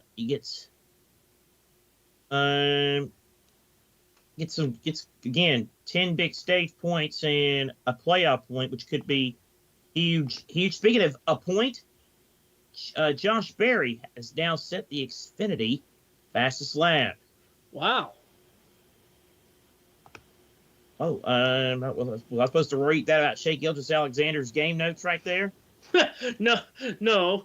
Well, because we've been pushed back on our schedule tonight, I'm doing some stuff on the fly, as you can tell. Yeah. Well, it's time for a hot lap. I was about to say something in Spanish, but that was last week. That was, thank God. Thank goodness we're done with that for the year. And unless I'm very much mistaken, and we've got the Brazilian 500 coming up in a couple of weeks for me to learn Portuguese, we are done speaking different languages for the year, thank heavens. Anyway. All right, folks. Stage 2 is in the books. So let's get right to it and go for a USRN hot lap. Hot lap. Thank you, Bill. I know your name's Dan, but you sound like Bill Weber there. As heard on USRN2 and JBM yesterday, Connor Zilich won the Explore the Pocono Mountains 250.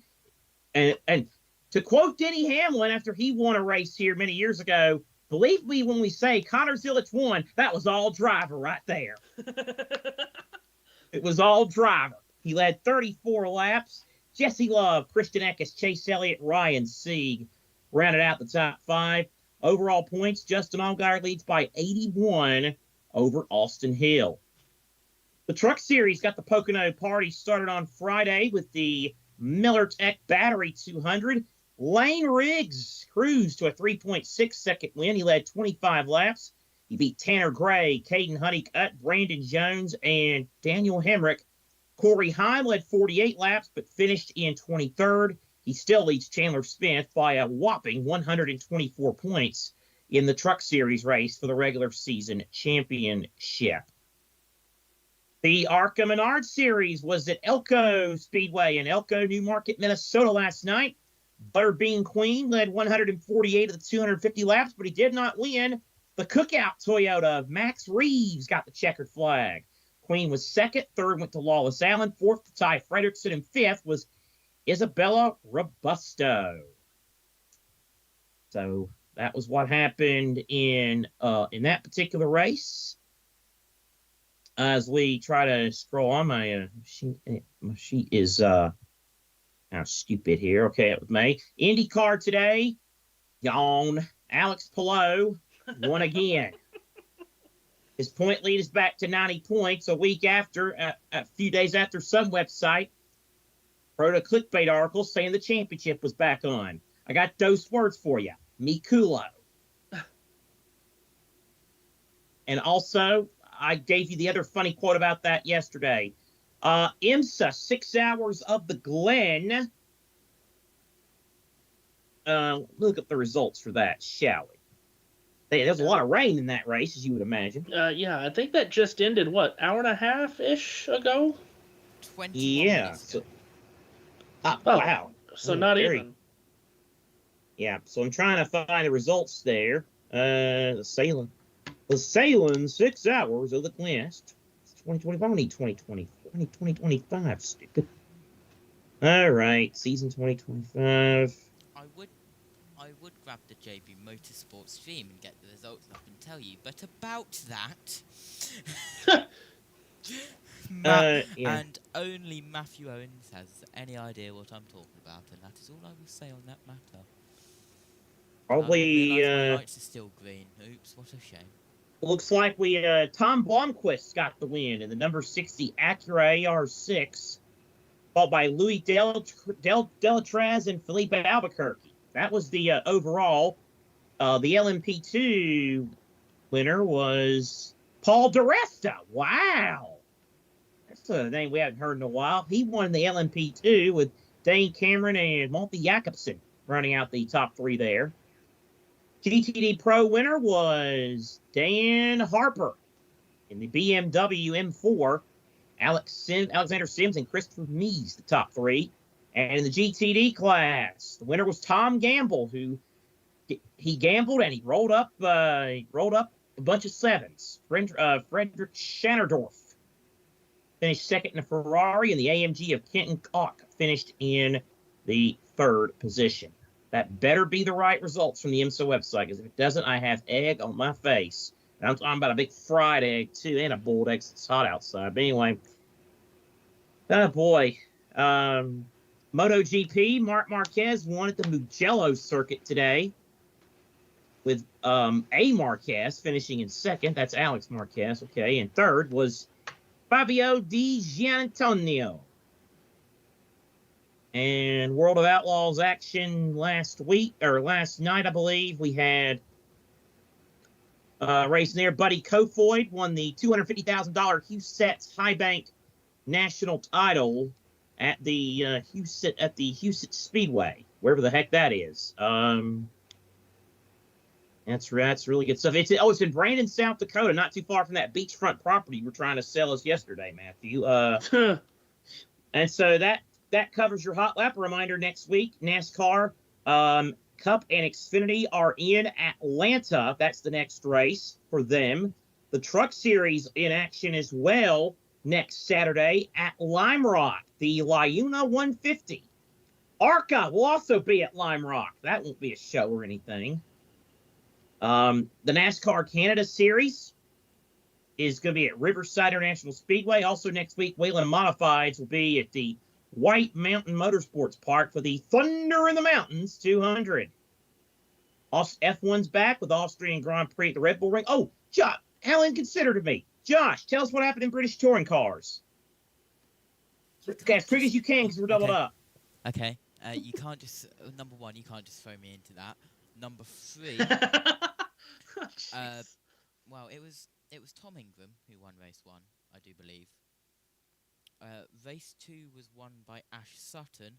Ash Sutton then did the reverse grid pole, but he let Steve Ryder do it. Steve Ryder, believe it or not, pulled out number 9, put Gordon Shedden on pole. Gordon Shedden won race 3, and what a story for Steve Ryder to retire, picking Gordon Shedden on pole and then Gordon Shedden to win that race. So, as one legend goes, another legend comes back. And of course, Steve Ryder, the longtime racing presenter on ITV, racing presenter. He also worked on other sports for the BBC and ITV over his long and illustrious career, and off into retirement he goes. All right, Matthew, let Dan speak, and then we'll get going for the last 60 laps of this stage. Or thereabouts. Very good. Thank you, Seth. As always. This has been a USRN Hot Lap. Now back to the booth. And Matthew Owens. All right, very good. So we get ready for the final stage. JT, are you back with us or more to do? I'm good either way. Just want to make sure you're fine. I will send this message to you and I will be back with you. Okay. We will go green with 60 laps to go here in Pocono. Stage 2 was wild. And here comes the field with the pace car pulling off to pit road. Chase Briscoe and Josh Berry on the front row. Briscoe, the control car, on the outside. Green flag goes up in the air, and we're racing again. The final stage underway at the tricky triangle of Pocono. Briscoe with the nose out in front, and Josh Berry trying to stick with him, JT, but it's Briscoe into turn 1, clear with the lead. And it is Briscoe down in towards turn 1, out of turn 1. We go now in the lead, but Berry just behind him. Then it's a blue car, then it's a blue car, then it's another blue car, and a blue car, and guess what? It's a blue car. So yeah, down in towards turn 2, it's Hamlin side by side with Busher. Hamlin has a spot. Meanwhile, Josh Berry feels the heat from Chase Elliott. Side by side for 4th. Ross Chastain takes a dart to the inside. That's a red car, actually, with Chastain. And it's an orange car it's actually leading with Briscoe. Logano up the track a little bit as Hocevar sails on the outside. Chastain to the inside of Priest. This restart so massive, so meaningful as we get to the final stage of this race. Briscoe leads, weaving down the straightaway to try to break the draft from Chris Buescher behind him second, while everyone fans out JT on the way to turn 1. There are at least 3 wide back there, maybe even 4. Yeah, absolutely. As here we go. Out of turn 1 we go. Logano gets a little bit loose, and that's because Bowman gave him a little bit of a bump to Logano's rear bumper. Well, there was a little bit of a shake in the shell, and down in towards turn 2 we go. I'm never saying that again. After you've got another quote for the the third out of context video. Let's go. I get included in something. Yeah, I don't think he's been a part of the first 2. I know Josh Birch has, but not JT, which is that's really a shame. But he might have just earned his way to the top of the podium or the party on that one, or as the cool kids like to say, he might have been invited to the 3rd cookout. Anyway, Buescher very close to the leader Briscoe here, back to 1. JT. I think you could make an absolute endurance long length video of just the whole 60 laps of yesterday's broadcast and make that into an absolute endurance of an out of context. My God. But it's still Briscoe leads Buescher and Hamlin as well, Futo. There's a lot of broadcasts we've done we could do that with. As Blaney and Barry battle. Now Larson to the inside of Barry. Here he goes. Kyle Larson on the inside. Looks for the power move in a 3. He's got it. Kyle Larson has a spot. Oh, no, he doesn't. Barry fights back. They make contact. That leaves the bottom open for Austin Cindric. Cindric down the inside of both of them, and he sweeps up ahead of both of them. What a move from Cindric, taking advantage of Larson and Barry leaning on one another in turn 3. Cindric goes up to 6th. Larson tries to fight Barry for 7th and 1, JT. And he will do that now, but Larson, oh, they get a little bit of contact there. That's Barry going into the rear left corner of Kyle Larson. Barry side by side, but the leaders are down in towards 2, where Larson's going now. Yeah, Busher right to the back of Briscoe. About a car length separates those two. So Busher is trying to reel Chase Briscoe into the top spot on the approach to turn 3. Briscoe keeps the lead. Meanwhile, further back, here's Josh Berry trying to regain some lost ground as they battle hard back there in about 7th, 8th, 9th. And remember, at least one more pit stop for fuel necessary for everyone to make it to the end. And, of course, we've been talking about the strategy all race long. We've got 56 laps to go here. Hard to tell. Of course, we don't know how many more cautions we're going to have, but hard to tell on when these last pit stops will be made. But you've got 56 laps to go, and it's all still going on here in the middle of the pack. Wow, coming to you, Seth. They're all over the place. Oh, my goodness. Brad Keselowski way down to the inside as everybody stays pointing in the right direction. Close call, though. Keselowski stays ahead of Hoceval, the two Michiganders battling in Pennsylvania. As they go to turn number 3, right behind them, you have Joey Logano and then Eric Jones, who's had a solid day. He goes inside of Logano in 3. Ooh, and he muscles him way up high on the exit of 3, does Jones. Logano doesn't like that at all. Comes back down at Eric, and those two are nearly running into each other down the straightaway coming to you, JT, and Alex Bowman's in the thick of it too. It's still all going on in turn 1. My gosh, what a mess. Meanwhile, fight for the lead might be heading to 2. Hopefully. All right. Busher inside, or not inside, behind Briscoe. So now we've got a real battle for that top position. It's Briscoe with the lead. Busher in 2nd. Approaching turn number 3. It's about a car length separating cars 19 and 17. Chase Briscoe, the leader, off 3. Coming back towards the main straightaway, Briscoe, the Stage 2 winner, down the middle of the racetrack, tries to break the draft from Busher. Denny Hamlin still tight in line 3rd. Chase Elliott is 4th. Ryan Blaney almost out of nowhere up to 5th, JT, as he moves forward towards the front. And it's 3.5 tenths of a second, the gap between 1st and 2nd. And here we have a replay. This, I believe, is at turn 2, Seth. That's William Byron getting a bit out of the groove. And he lost about, 3 positions there? And, he gets in the back of Todd Gilliland, or Zane Smith, and then that was a bit of a traffic jam there. That was, that could have gotten hairy, but luckily it didn't. Meanwhile, Busher not letting Briscoe get away. No, these two are not separating themselves from each other. But look who's coming behind him, that Blue P, Jaws music. Yep. Quite different than we normally hear. As soon as the caution would come out, you'd hear drivers just asking their crew chief, what are we going to do here? And not giving many balance updates. Now, with about 10 laps to go, you're starting to hear a lot of feedback from drivers on that balance. The picture's getting much more clear as to what the strategy is going to be, Steve. So as that tunnel vision starts to fade off and you start worrying about the speed of your race car now. Absolutely. Well, you got 3 of the top 4 are winless on the season, and Briscoe, Busher, and then 4th place Elliott. Now, Elliott is very comfortable on points as far as the playoffs go. Briscoe is somewhat comfortable. Busher is certainly not. So you've got those 3 going for their first wins of the season. You've got Hamlin, of course, who's won 3 times this year. Blaney's won once. Cindric has won once. Larson's won 3 times. Chastain and Barry have wins as well. They're all just trying to get another win and keep adding those playoff points up. But for Briscoe, Busher, and Elliott, This is extremely meaningful if they could come away and get this win. And the other thing, too, for Elliott, Seth, even though he's safe on points for the playoffs, Seth, he is the sport's most popular driver. And we can make all the jokes, and we will, about we don't know how he is. But it's always a big deal when the sport's most popular driver is not winning. And he has not won for over a year in the Cup Series. You're telling me?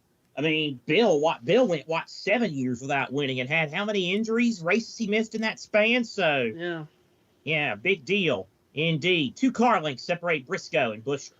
They exit turn number 3 and come back to the start-finish line. 109 laps are now complete. 51 to go. We're about 10 laps away from the fuel window being open for these guys to make their final stop for fuel. Briscoe and, Ross Chastain and Josh Berry are almost down to the pit wall, JT, going to turn 1. Chastain defending from Berry. Yeah, absolutely. And down we go through turn 1. Out of turn 1 we go on board with the BuildSubmarines.com car, the number 6 of Keselowski. Well, he's done well to recover up to 10th, Seth, as he had that big mistake in the closed pit. Absolute mess earlier on. You got 3, soon-to-be 4 cars under a blanket there for that 8th position with Chastain, Berry, Keselowski, and Priest. Meanwhile, Briscoe steady at 2 car lengths out of 3. Yeah, Chase Briscoe feeling the heat from Chris Buescher. Buescher has been good all day long, no doubt about that. But will he be able to make this pass on Chase Briscoe? Again, there's a long way still to go in this race, as we know. So, and another pit stop to be made for everyone, too. So, a lot still to figure out as we go down into the final 50 laps of this race. Beg your pardon here. I've got too much stuff open. I can see myself. Hello. Yeah. Just bear with us here as we've got 50 to go here in Pocono. Yeah, thank you. Wow, we're not here to watch the Gold Cup. No, we most certainly are not. Anyway, Briscoe and Buescher, the top 2. Denny Hamlin in 3rd has backed off by about a second or so from that group. I'm trying to do something in particular, and I'm still so new to teams. Here we go. Thank goodness gracious. We've had to change things around the last couple of months. Anyway, as we're getting to these final 50 laps, Seth, your thoughts on what we've seen so far? Chaos. Yes. What a wild day.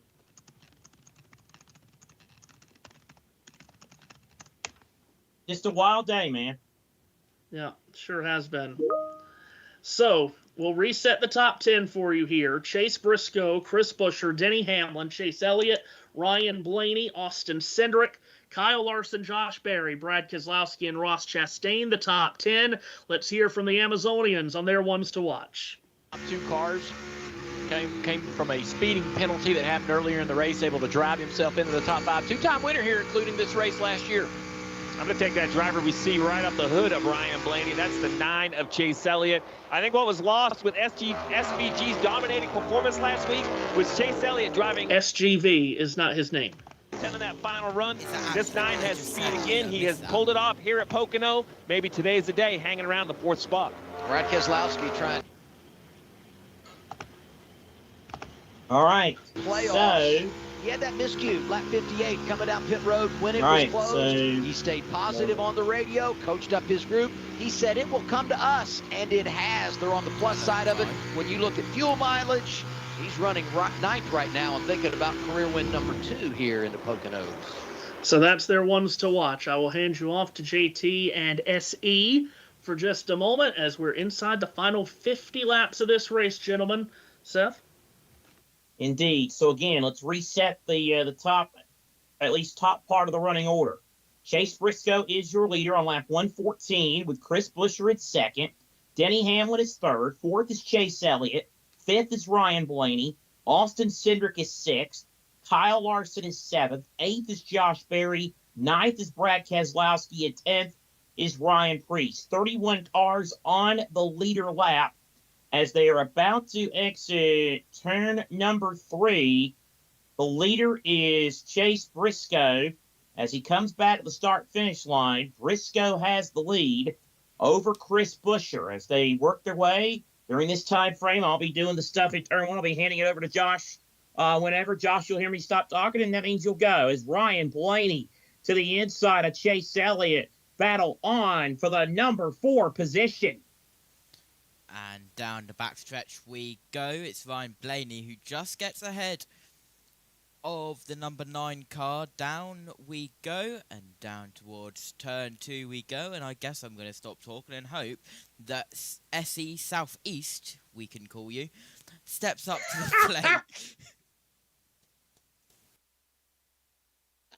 plate. SC Southeast, like a Boss Rick Ross in my yo. I'm a SC Southeast man. This is a gangster rap. As JT in his house on JBM, yo, my peeps, as Chase Briscoe continues to show the way here.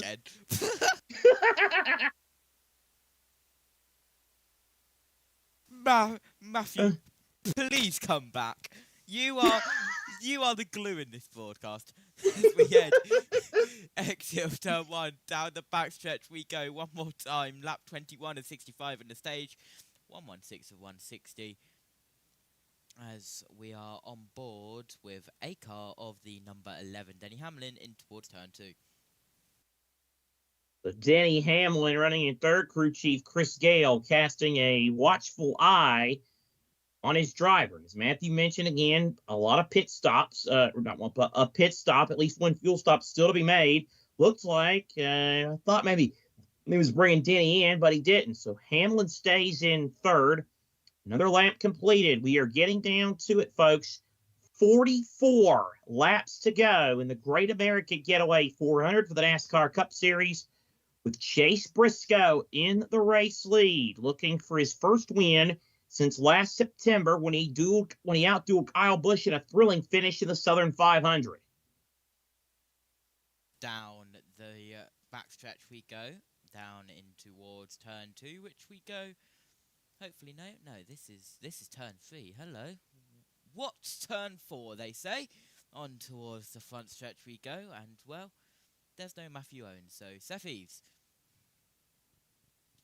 Chase Briscoe continues to keep a steady half-second lead over Chris Buescher on the exit of 3.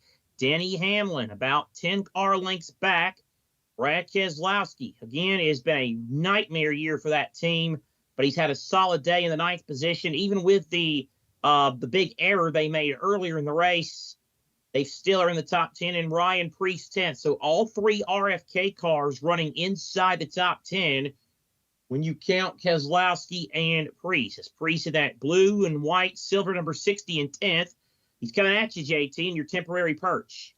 And it is the 1 and 3 being in a battle. Down said backstretch we go. Austin Dillon and Ross Chastain. And down in towards turn 3 we go as we cut to the leaders.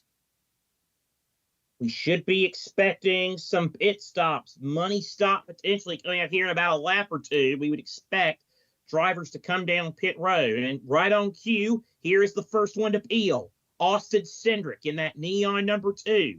He will come down pit road to the attention of his Penske Racing crew. The Wood Brothers 21 of Josh Berry also set to go to work. He's in. The Aero blue 21 Ford is in. Cindric a bit cockeyed in a pit there. And, they're kind of slow on the left side there. Left on the left end, so a bit of a slow stop there for Cindric. 4 tires and fuel, as you would imagine, for every one of these guys. Alex Bowman is down and away in that Clemson Tiger-looking purple and orange number 48 machine. So the pit stop from here, let's see, does the leader pull in Josh? Does he? Yes, he does. Chase Briscoe is coming in. Josh, this is it. These are the money stops. This is where the pit crews earn their pay. Yeah, absolutely. As we head down Briscoe down pit road, and let's go down to Trevor. Final stop for the 19, hitting pit road for that money stop. They wanted to be one of the first to get there. Going to see 4 tires and fuel go on this 19 car. 5 car of Kyle Larson was saving fuel during that run, just trying to manage how much he was burning to make this stop a little bit shorter. Another tool in the toolbox for these drivers to use. Bottom right, Ryan Preece waiting on fuel. You see that long wait there? You need a little more center turn. Scheduled green flag pit stop. So green flag pit stops underway. Thank you, Josh, for that. Chris Buescher now has assumed the lead of the race, but he will be coming in at any moment as well. William Byron finishing his stop. Carson Hocevar. And Josh, if you keep on your toes. I hate to ask you to have another thing on, but keep your toes up. Keep on your toes in case we have any penalties, because at this point of the race, any penalty would be considered massive. Here comes Denny Hamlin. Denny Hamlin brings the Progressive Toyota down the pit road. Chase Elliott's also in. Do we have the Amazonians? The pit road. He said he lost his front turn at the very end of the run for Chase Elliott, who's been very strong here at Pocono this afternoon. Question is, can they make up time that they were behind the other cars in front of them here on pit road, Kim? And the one of Ross Chastain waiting on fuel. Tight middle in 1 and 3. Drive off needs a little bit. They're going to wait as long as possible, and they get the all clear from his crew chief, Marty. Tim, for a while, Joey Logano was in the top 10 today. Paul Wolf made a strategy play, but then they kind of struggled outside the top 10 on this pass run for Logano. We'll see where this cycles him out. Chris Buescher coming down pit road. He said that last run was a bit frustrating because he could catch the 19 of Chase Briscoe everywhere, but couldn't pay off the pass in turn 2. He has had no complaints about the handling of the 17 car. Now we'll watch to see what Scott Graves does here to make a call in terms of fuel for Chris Buescher, and can he gain that little bit of track position? He was behind the 19, 4 tires for the 17. Bottom of the screen, on board with Briscoe. I showed you that. So, Buescher down away. Now, is Buescher going to be able to get Briscoe on the undercut? Well, no, I think as Briscoe. Oh, yeah, Briscoe's way by him, so he beats Buescher big time on the undercut, on the outlap, and Buescher just nowhere close. So Briscoe ahead of Buescher in the pit sequence, and he's going to have the lead. In fact, Buescher didn't even come out, isn't even going to be second when they go again. That's going to be Hamlin, but Chase Briscoe is going to have the lead of the race with 38 laps to go. It's 38 to go right now. He'll have the lead when this whole sequence cycles out. So after a day full of chaos, we may be getting some clarity as to who's in position to actually win this race. Still a ways to go, however, and anything can happen. Could be another caution, could be some other issues. You just never know. Yeah, absolutely. They're on the main they're on the main straightaway. Denny Hamlin. I saw you push the button. I thought maybe you had something from the Amazon team, but that's okay. As Hamlin's out of 1. Yeah, I've got this. This button here is my microphone. This button here is the Amazonians. If that's what we're calling them now, I guess. Briscoe out of turn 2, heading down the second backstretch to turn 3. Chase Briscoe now continuing to hold a steady wheel on that black and orange camouflage Toyota, looking for his first win since joining the Joe Gibbs Racing team. His first year, of course, with the Gibbs team. Briscoe, of course, with wins in his career. His first win came at Phoenix, Arizona. That came back in the 2022 season. That was win number 1 for Chase Briscoe in his Cup Series career. 30 years old. He'll be 31 10 days before Christmas. He has just the 2 wins, Phoenix in 2022 and last year when he won at the Southern 500, as we mentioned. Of course, he has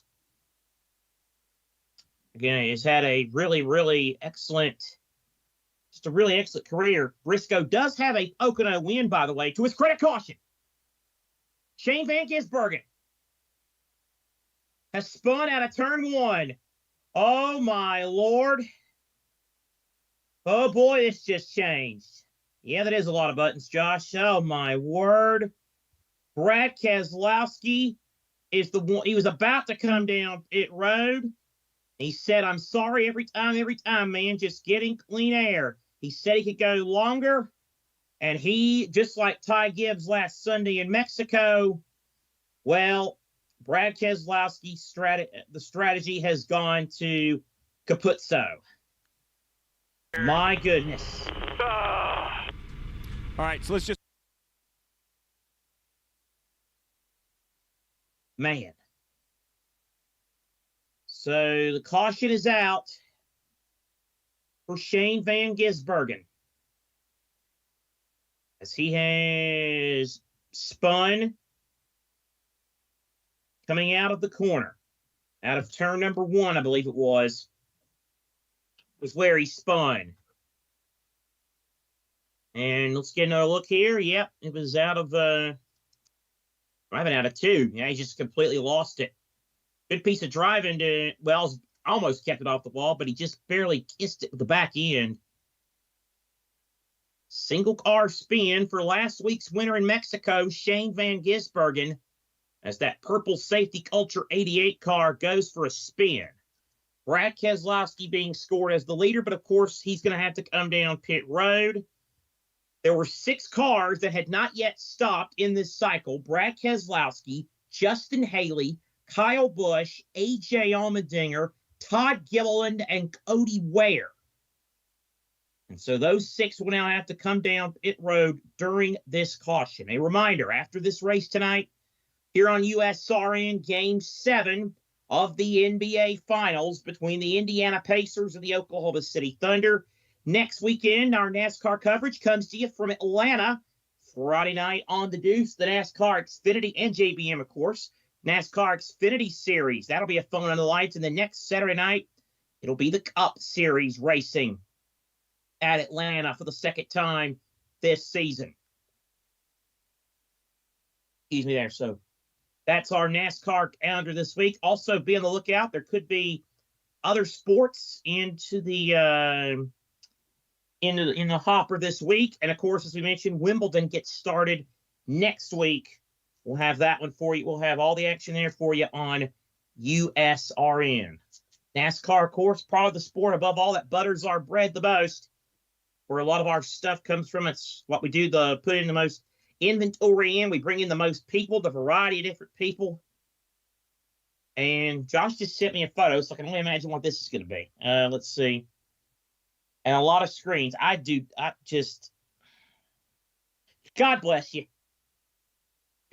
God bless you. That's all I can say. I don't know how in the hell you keep up with all that, but yeah, that's your job, and that's, well, God bless you for it. I might actually be able to show a live behind the scenes here on the JBM stream. Hold on. Let me. Oh boy, that'd be something. Okay, where is it? Give me a moment. You're good. You're good. It is. And it'll be a little bit weird with some reflections because of how this thing works. But this is what...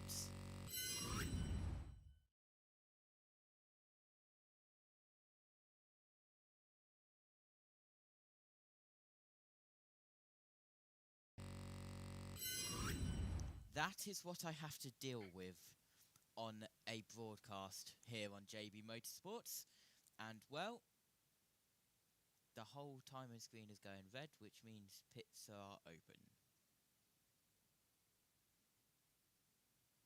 Indeed. Oh. I got a report for you, Josh. Go on. Apparently, as Matthew apparently is back, he can hear this too. It doesn't look like that the 19 team got Briscoe's car completely full of fuel. And see, that's been happening to a lot of Joe Gibbs teams this year. Let's go to pit road. And put some fuel in, Trevor. Yeah, 6 car. Darren Bolin saying, we're just going to have to eat it here. They debated staying out. They could have gone to lap 138, but they felt like the risk was too great here to try to catch a caution. Remember, that's what burned Denny Hamlin's Seth late at Charlotte. And Correct. now it's happened to another Gibbs team. But but Matthew, the third straight race that we've done, Cup Mexico, Xfinity yesterday, and now here today, where a driver gets screwed over by a caution in a pit cycle. Yeah, exactly. It was Ty Gibbs. Yesterday it was Chase Elliott. Today it was Brad Keselowski. Yeah.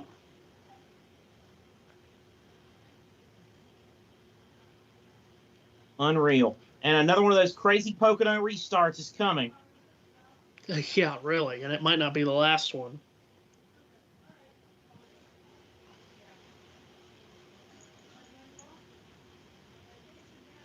And the 19th team and spotter just said, we are effed on fuel here, Chase. We're just going to have to see how this goes and see if we can make it. Everything you can do to save here. That's what James Small told him. Can you believe it?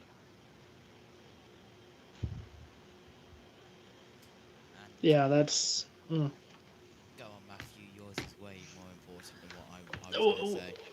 Well, I was just thinking all of the strategy that's been played today, it's just so... You have to get it right every single time at this racetrack because it's so difficult to make passes. That's so tough. But it still might work out for this 19 team. You never know. If there's enough caution, maybe they can make it on fuel. We'll see. What you got, JT? I'm going to bring up the behind the scenes again. So if I put my camera to this, you will also be able to see it in the team score behind the scenes. Like this. There you go. You should be able to see that. This is my that is my life, everyone. And we can count right here 1, 2, 3, 4, 5, 6, 7, 8, 9, 10, 11, 12, 13, 14, 15, 16. I have 18 things flashing yellow at me to tell me it is a caution. 18.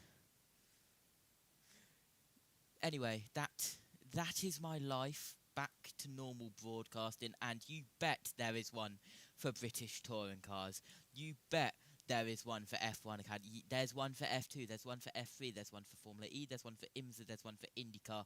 There's one for Porsche Super Cup. There's one for WEC, and there's one for World Superbikes. Back to normal broadcasting. In a pear tree. Oh wait, Josh has told me to stop rapping. I did that while you were gone. I was doing like Ernie Johnson because he called me S-East Southeast. And, jeez. And I started rapping. I'm like Ernie, like the ball's quick cross in my yo. Like JT, my peeps, and all that other stuff like JT in the house. Oh boy. Big Mo and JT the Sleepless Wonder. Yo, dog. Dear. G-Unit. And there is a point in every single US event broadcast that Seth loses the will to live. And see, the problem about it happening now... the problem about it happening now is we got a whole basketball broadcast to go. What time is that meant to be? Well, we're going to go to the finish and see what happens. We're going to be like you, JT. We're going to go. We're going to broadcast all night long with a bunch of things to keep up with. All night long. There you go. Because we've got post game to do, and that includes a trophy presentation with the Geek Wad looking Adam Silver and oh Lord. But yeah, Josh, as we're doubled up here. Seth East, Matthew Owens, and Josh Turner in sicko mode, man. I am probably the most sane of both of you, and that's a Captain Obvious statement. For 12 hours, and I still got around, well, I don't know, half an hour to 45 minutes left. I have had to think of the worst thing that you have ever had to deal with, and think of that and try and produce a British touring car Steve Ryder retirement farewell broadcast. That was me around 6 p.m. this evening, 1 p.m. Eastern Your Time. Anyway, we're doubled up, heading towards turn 3 and turn 4, but what turn 4? Because it's Pocono, it's a triangle, because they don't know what a circle is in Pennsylvania, I guess. Whoa. Yeah. They don't know what a circle is, just like James Franklin doesn't know what beating a big team is. Okay, Yeah, that's right. Yeah, it'll be 30 to go here. Joe Gibbs Racing teammates on the front row. Chase Briscoe, the control car, has chosen the outside line. 7-time Pocono winner Denny Hamlin is on his inside. They approach the flag stand. Green flag goes back in the air. 30 laps to go. Great restart from Denny Hamlin. He timed it absolutely perfect. He is wheel to wheel, sticking with Chase Briscoe stride for stride. But now Briscoe gets a good push from behind from Ryan Blaney, JT, and that's going to propel Briscoe to the lead in the corner. Absolutely, but side by side and on an absolute mission, Ryan Blaney is just got his nose in front of Denny Hamlin. He's got his nose in front, but here comes Denny Hamlin down on the inside line. It's like calling a horse race on the final furlong down here, down in towards turn 2. You've got the hedges and everything, and through turn 2 we go. So it's Briscoe to the lead. Austin Dillon looked like he had a problem, dropped way off the pace, dropped anchor on the exit of turn number 1. Meanwhile, bunched up here, Kyle Larson inside of Ryan Priest there. You also have Austin Cindric, Josh Berry, and Alex Bowman in that kerfuffle.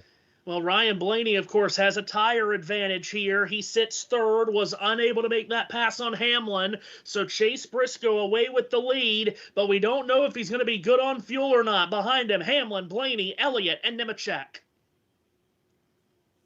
And on lap, 29 laps to go here as we exit turn 1. I think I gave myself a little bit of a shock in the neck going up that fast. My God.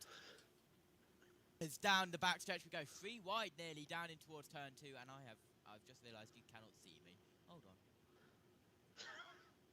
Alex Bowman and Austin Cindric side by side for a spot, while Josh Berry and Ty Gibbs also battle. At the front, Briscoe by a half second. Here's Logano to the inside of Bell, and Hocevar goes way up the track. Hocevar way wide in turn 3. He'll lose a couple of positions. Cole Custer races down to his inside, but that's all happening outside the top 15. At the front is where we need the cameras at, JT, because Hamlin and Blaney are bearing down on Briscoe. Yeah, well, NASCAR on Prime have been pretty good, but we'll see what they actually want to do with that. And I've just realised why my mic's been an absolute mess. I don't think it's in the right position. But then again, I'm down to 71 volume. I hate Microsoft Teams. Please can we switch to something else? Sincerely, everyone. Eric Jones down the inside, I believe, of Bell out of 2.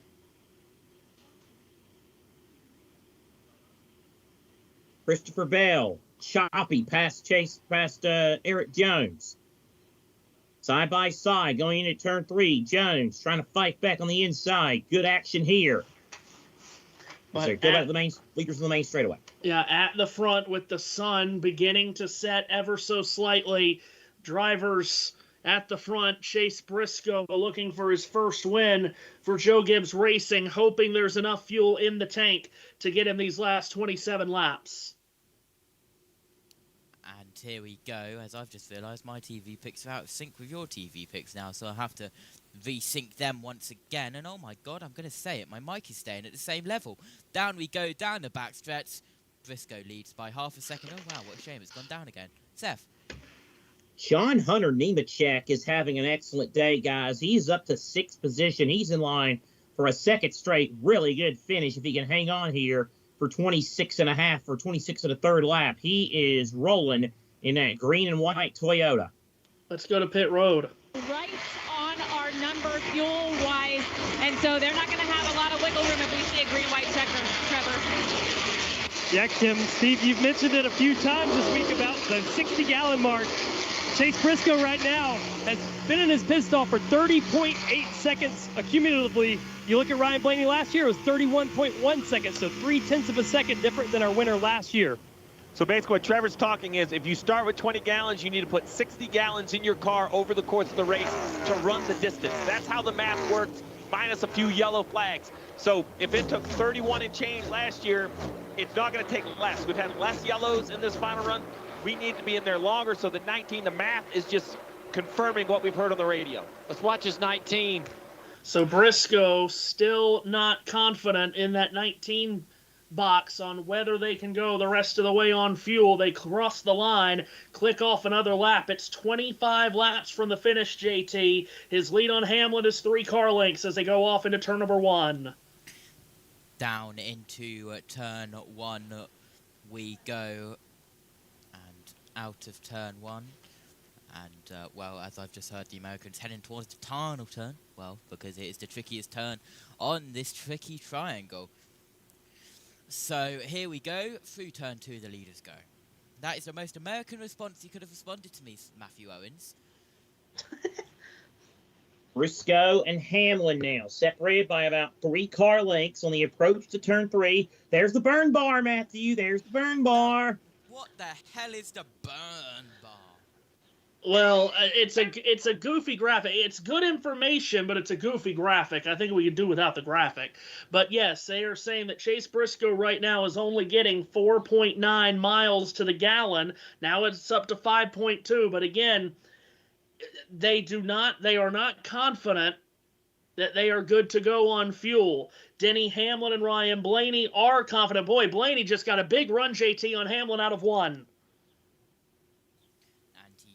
Down the backstretch we go, down towards turn 2 we go, which we do now, still single file.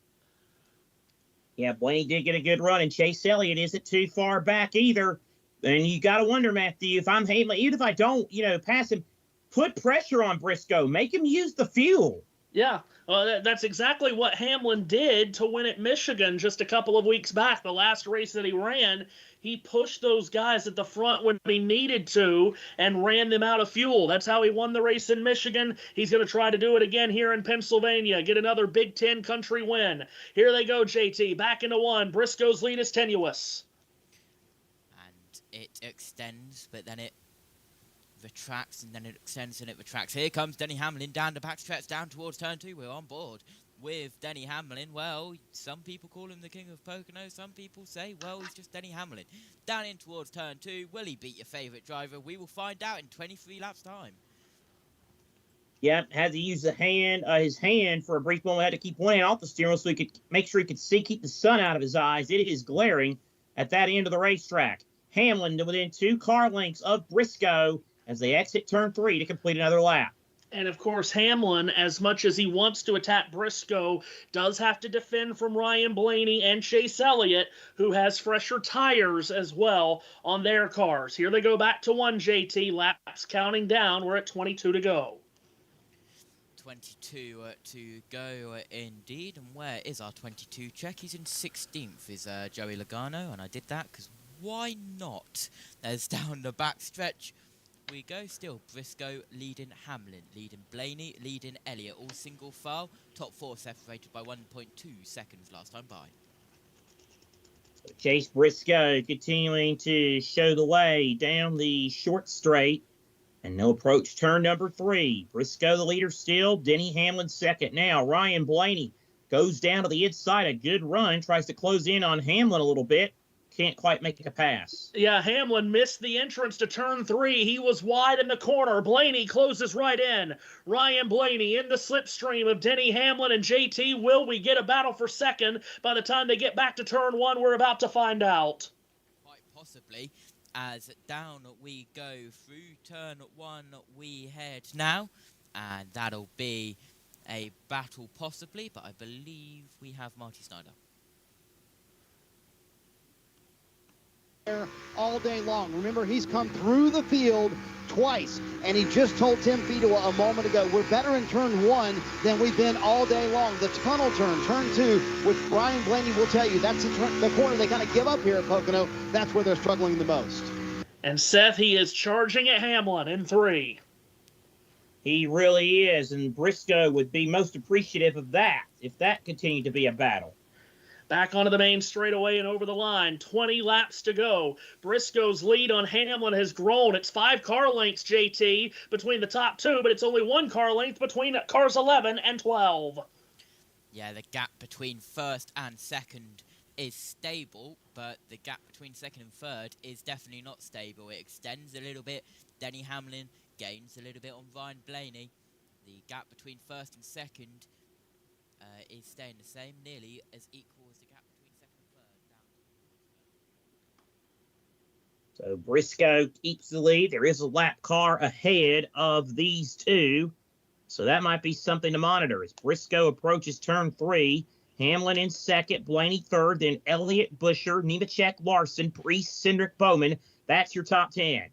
Yeah, it will be interesting to see if this lap car holds them up, because that's not your normal lap car. It's Tyler Reddick, who obviously has good pace in that car, and right now he is not holding the leaders up. They go back to 1 with 19 laps to go. And through turn 1 we go now. Chase Elliott exiting turn 1, currently showing as in 4th place.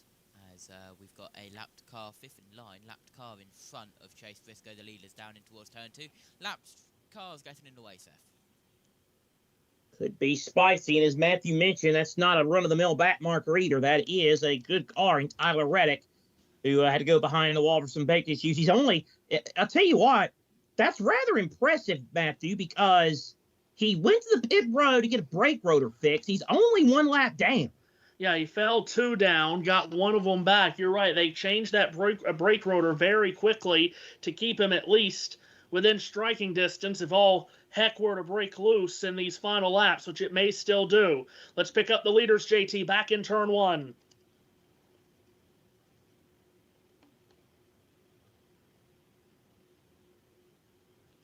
I think his mic is giving him issues again. We cannot hear you, JT. Yeah, your mic's giving you issues.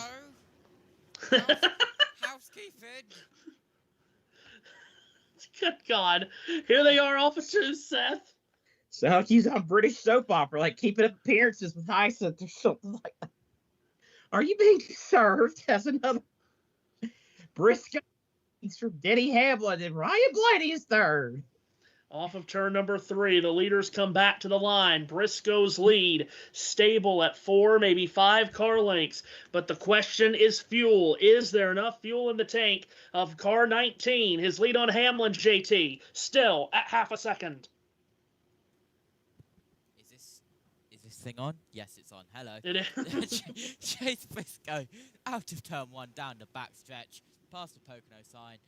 Believe it or not, there wasn't a catch fence here 15 years ago. It was just wall bush, as Kyle Busch a little bit further back in the field after being involved in a couple of incidents. Out of turn 2 we go. And Casey Kane had a come-to-Jesus meeting with those trees 15 years ago, too. Chase Briscoe, the leader, by a half second over Denny Hamlin as they are about to exit turn 3. And again, just like at Michigan, the cars behind the leader, Briscoe, are using less fuel. Briscoe is the leader, punching the hole in the air, JT. He is using more fuel than anyone. So Briscoe already could be low on fuel, and he's using more fuel than anybody. And he's got 16 laps to try and survive as we look at the telemetry between Chase Briscoe and Denny Hamlin, and well, Chase Briscoe is full throttle as well as Denny Hamlin, but Chase Briscoe lets off more aggressively than Denny Hamlin. Briscoe keeps the lead down the short straight heading to turn 3. He leads by 5 car lengths over Denny Hamlin.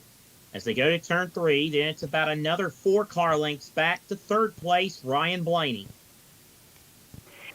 Negative flipped to a positive. A glimmer of hope. That light at the end of the tunnel is no longer a train. Now it's victory lane. If you could just somehow maintain this. Now I want you to hold off Denny Hamlin while saving gas. How many times, Seth, have we come to Pocono and it comes down to the end, and it's about a guy that has to run fast enough to stay in the lead, but also save fuel. I think that's what Jeff Burton was trying to say in 2015, at the end of that race. It came out way differently, but yeah. I mean, it's one of those. We talked about this being a strategy track earlier in the day, and here it is. Fuel, big concern for everybody. Chase Briscoe still the leader. Trying to get his first win since the Southern 500 last September in Darlington. It would be his first win driving for Joe Gibbs Racing. 14 laps to go, JT, as they hurtle back towards turn 1. The lead still sits at half a second. Yeah, absolutely. Half a second with now 14 laps to go as we exit out of turn 1 down. Towards the backstretch we go. Denny Hamlin still trying to chase down the fish of Chase Briscoe. Yeah, that big mouth bass at the front of the field. It is Chase Briscoe in the lead. Denny Hamlin in second. And the gap is about 4 car lengths. Coming back out of turn number 3, Briscoe slings it wide off the third corner. Denny Hamlin stays right behind him by half a second. Now, in fact, Briscoe's put a little bit of gap on him, JT. It's now 0.6 of a second with 13 laps to go. They go back into turn 1. And through turn 1 we go, as it's Denny Hamlin still trying to chase down Briscoe, but Briscoe getting away. Gap increased by 0.2 of a second that last time by. Here we go. 13 laps to go in towards turn 2. It's Briscoe with the lead over Hamlin. It's, again, 0.6 of a second the difference. Trying to keep the steady wheel and hope that there's enough gas to the tank for Chase Briscoe. Works his way through turn number 3. A comfortable lead. Comfortable as you can lead, I suppose, on Denny Hamlin. 12 to go at the line.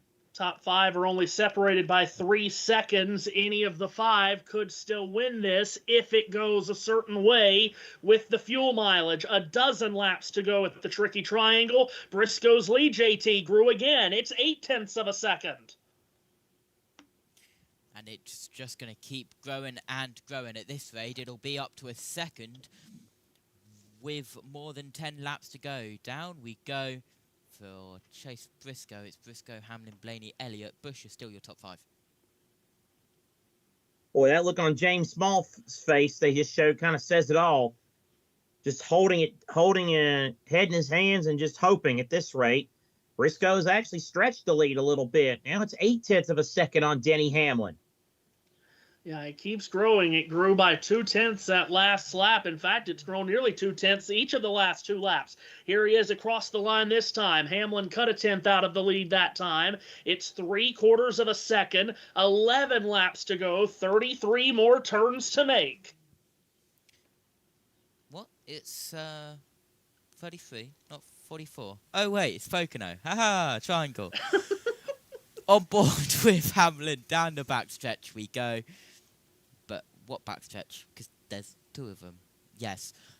Down. Long Pond straightaway. Towards turn 2 and the tunnel turn. Hamlin is within 6 car lengths of Briscoe. Heading down the short straight at the end of turn number 3. It's Briscoe continuing to just drive it steady. Chase Briscoe driving there, working his way out of turn number 3. Briscoe leads. And, of course, if he's going to get his first win driving for Joe Gibbs, he's going to have to better his own teammate, Denny Hamlin, a guy that's won here at Pocono 7 times, JT. 10 laps to go.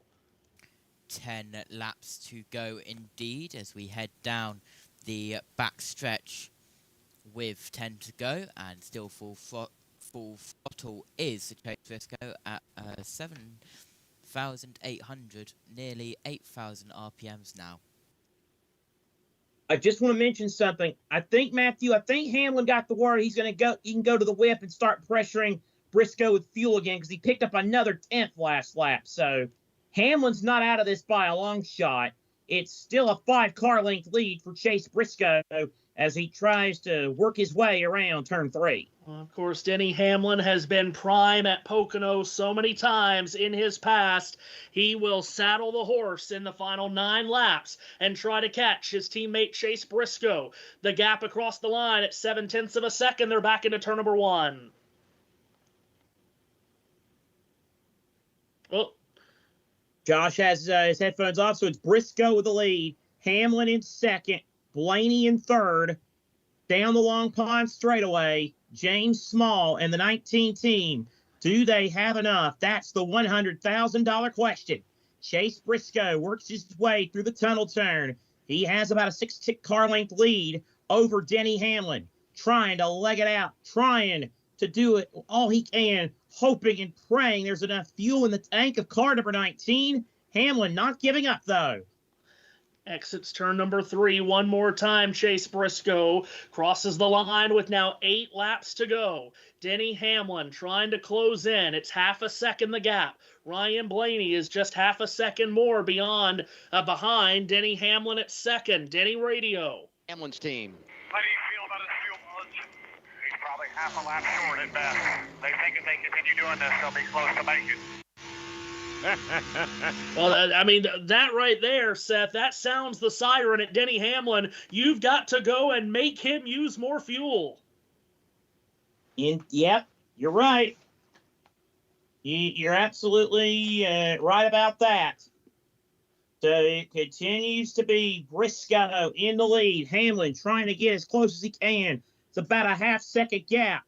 Blaney in third in case something happens to both the Gibbs cars. Yeah, Blaney, of course, the defending winner here at Pocono, rides in third. Doesn't look like he has much to challenge these 2 Gibbs cars as they make their way back towards turn 1 with 7 laps to go, JT, and Hamlin is on the prowl. Once again, he's closer than he's been in the last 10 laps or so. And he's doing exactly what he is known to do. Staying behind, staying back until the final 10 laps, and then he starts to pounce. But will he be able to reel the fish in? He's been reeling. Well, he's got 7 laps to do it.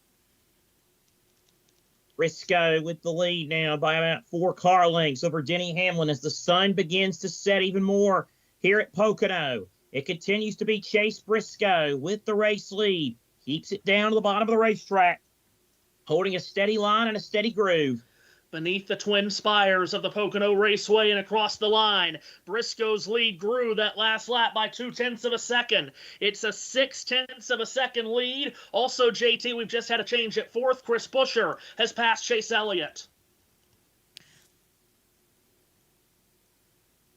Yeah, absolutely. I could hear some pit audio, but I couldn't tell if that was from me or from you. It was from me on my talkback system, because, yes, I have a talkback system. Anyway, change for 4th. Buescher finally overtakes Elliott. So, for the first time in like 10 laps, there's a change in the top 5, Seth. See, well, I don't have a dog in the fight, and I'm nervous just to see if there's if the fuel will hold up for Chase Briscoe. Denny Hamlin second, then Ryan Blaney in third. 5 car lengths, the gap between Briscoe and Hamlin. Hamlin trying to close in and make Briscoe use more fuel. You just heard Denny Hamlin was told that they believe Briscoe is 0.5 a lap short. As Briscoe crosses the line, there are 5 laps to go in Pocono, Pennsylvania. Briscoe's lead at 0.5 a second still on Denny Hamlin in turn number 1. Yeah, absolutely. Through turn 1 we go. And down the back stretch, it's still Briscoe and Hamlin 1-2. Still Hamlin trying to chase down the 19 of Briscoe. Hamlin trying to chase down, hoping that his teammate will run out of gas. About a 0.5 second lead for Briscoe over Hamlin.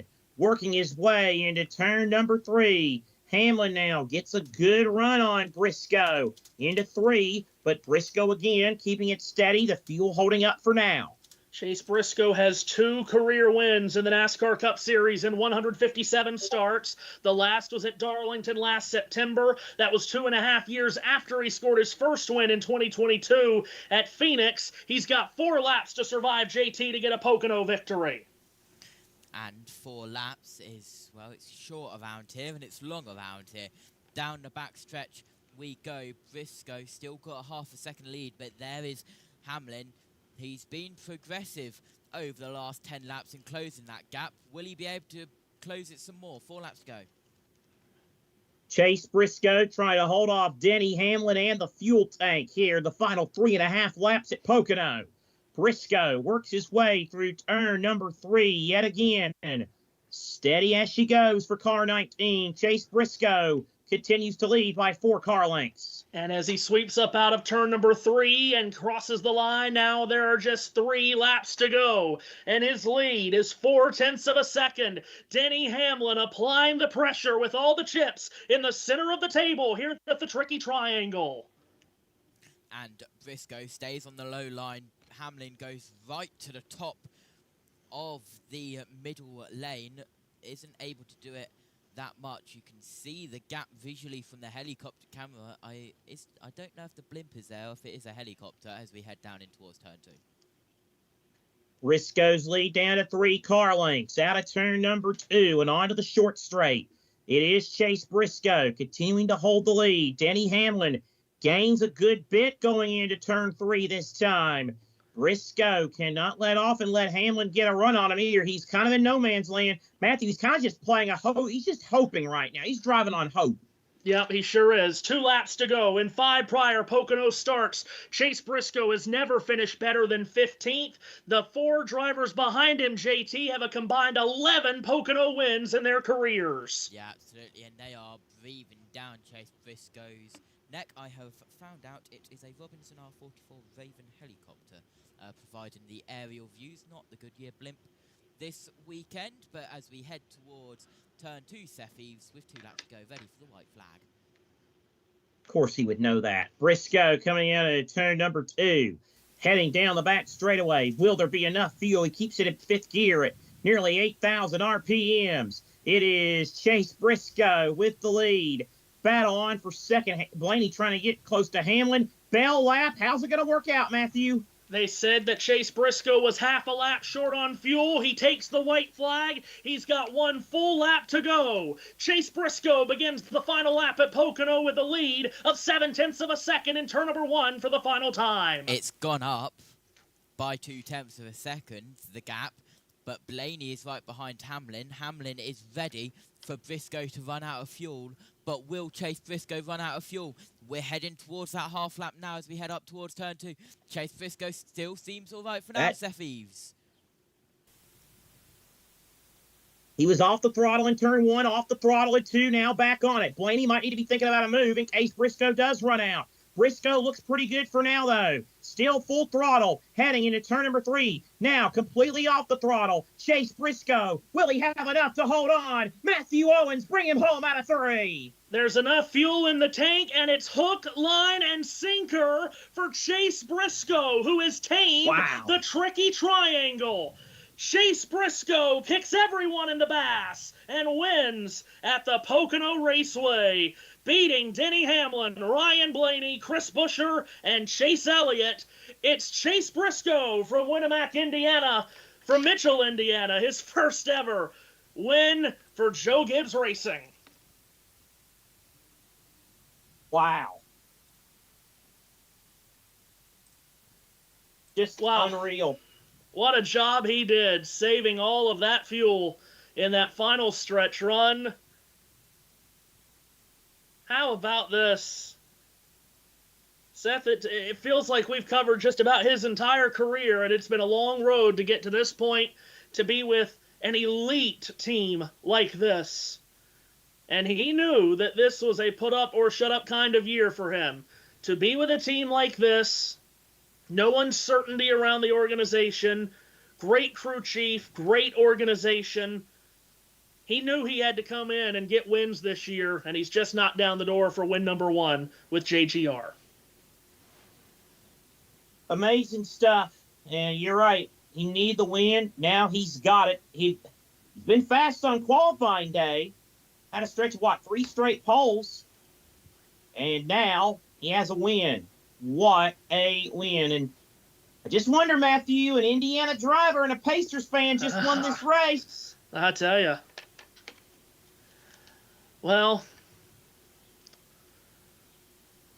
He comes down the main straightaway here. Does Briscoe. He's not normally a guy that does the big flashy burnouts. Likes to salute the crowd. We've got a lot of young drivers that are taking an old school approach. Of course, he might not have enough fuel to do a full burnout even if he wanted to, but this is a meaningful win for Chase Briscoe here in Pocono as he gets the victory in front of a sellout crowd at the Tricky Triangle. We are on a quick off here on USRN. Game 7 of the NBA Finals coming up on USRN here very shortly. We will hear from Chase Briscoe, and we'll get final thoughts from our guys. I said that he's not big in the burnout, so he's going to do one, just to show off that he did have enough fuel to do it.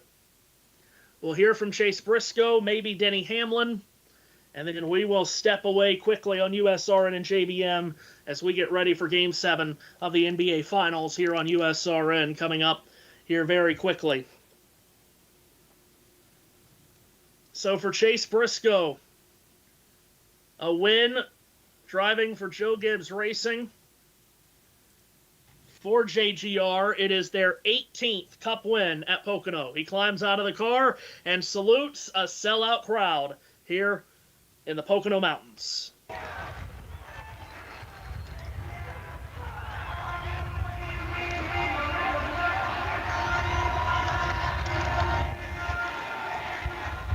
Kind of did it the old-fashioned way.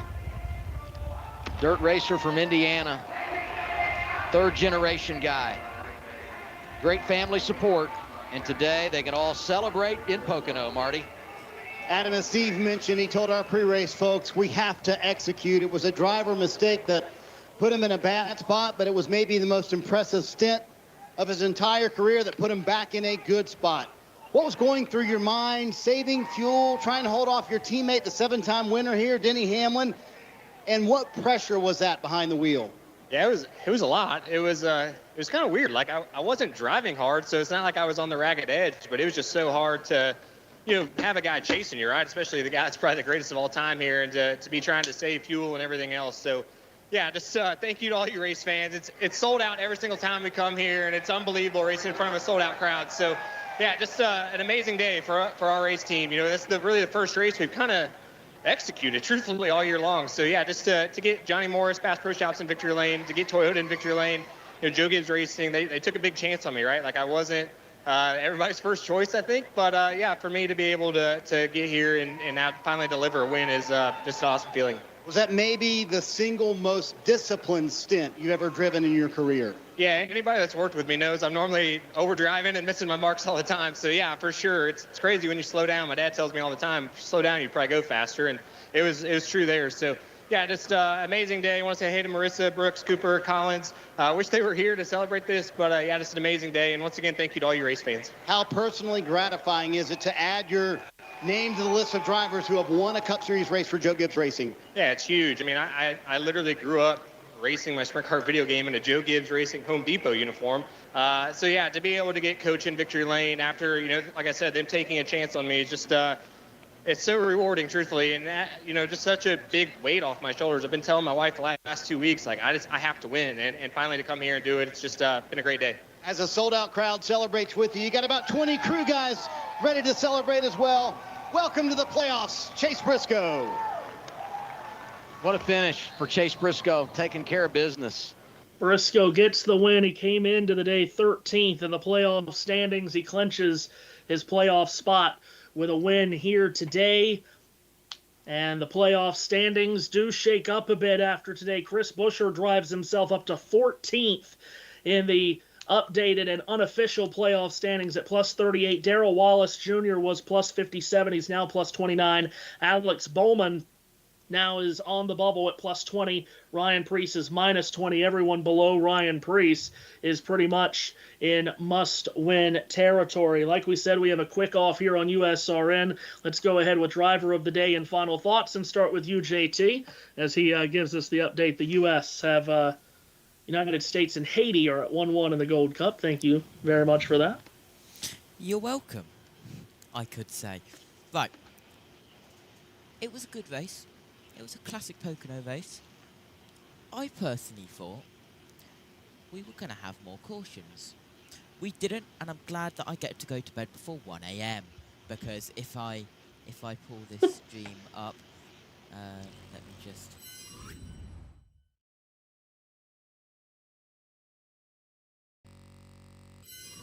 But yeah, just glad I'm back before 1 a.m. and in bed before 1 a.m. Driver of the day, I'm going to let someone else go for the obvious one in first place, but yes, he is one of my drivers of the day. So I'm going to, once again, go for the man who finishes in 6th place, John Hunter Nemechek. Well, I'm glad you were... you just stole my dropper for breath from out of me. Okay, well then, Chris Buescher then. Nah, it's a joke. You're fine. Yeah, I'm gonna have to go Briscoe. I know it's obvious, but the fact that he kept that, that he had enough fuel to do it, just an excellent drive, and you got to give him credit for that. Career win number 3 in the playoffs now, and now we're about ready to go to. Now we're ready to go next week to Atlanta, where it's a complete wild card. Cannot wait. Should be a lot of fun. I am going to go ahead and get off because dinner is almost ready. Matthew, I'll join you at some point. Josh, you are the man. Enjoy being with you. We'll talk again soon. I'm sure we'll be sending some stupid messages to each other throughout the week. Yep. But you're the man. Thank you so much for stepping up because of Matt going to bed. We're most appreciative for it. Matthew, I'll see you in a few minutes. All right. So, yeah, JT, we definitely appreciate you jumping in here on short notice, and hope everyone enjoyed it here in Pocono. It's one of our most unique racetracks, gave us a very unique race. Chase Briscoe gets the win.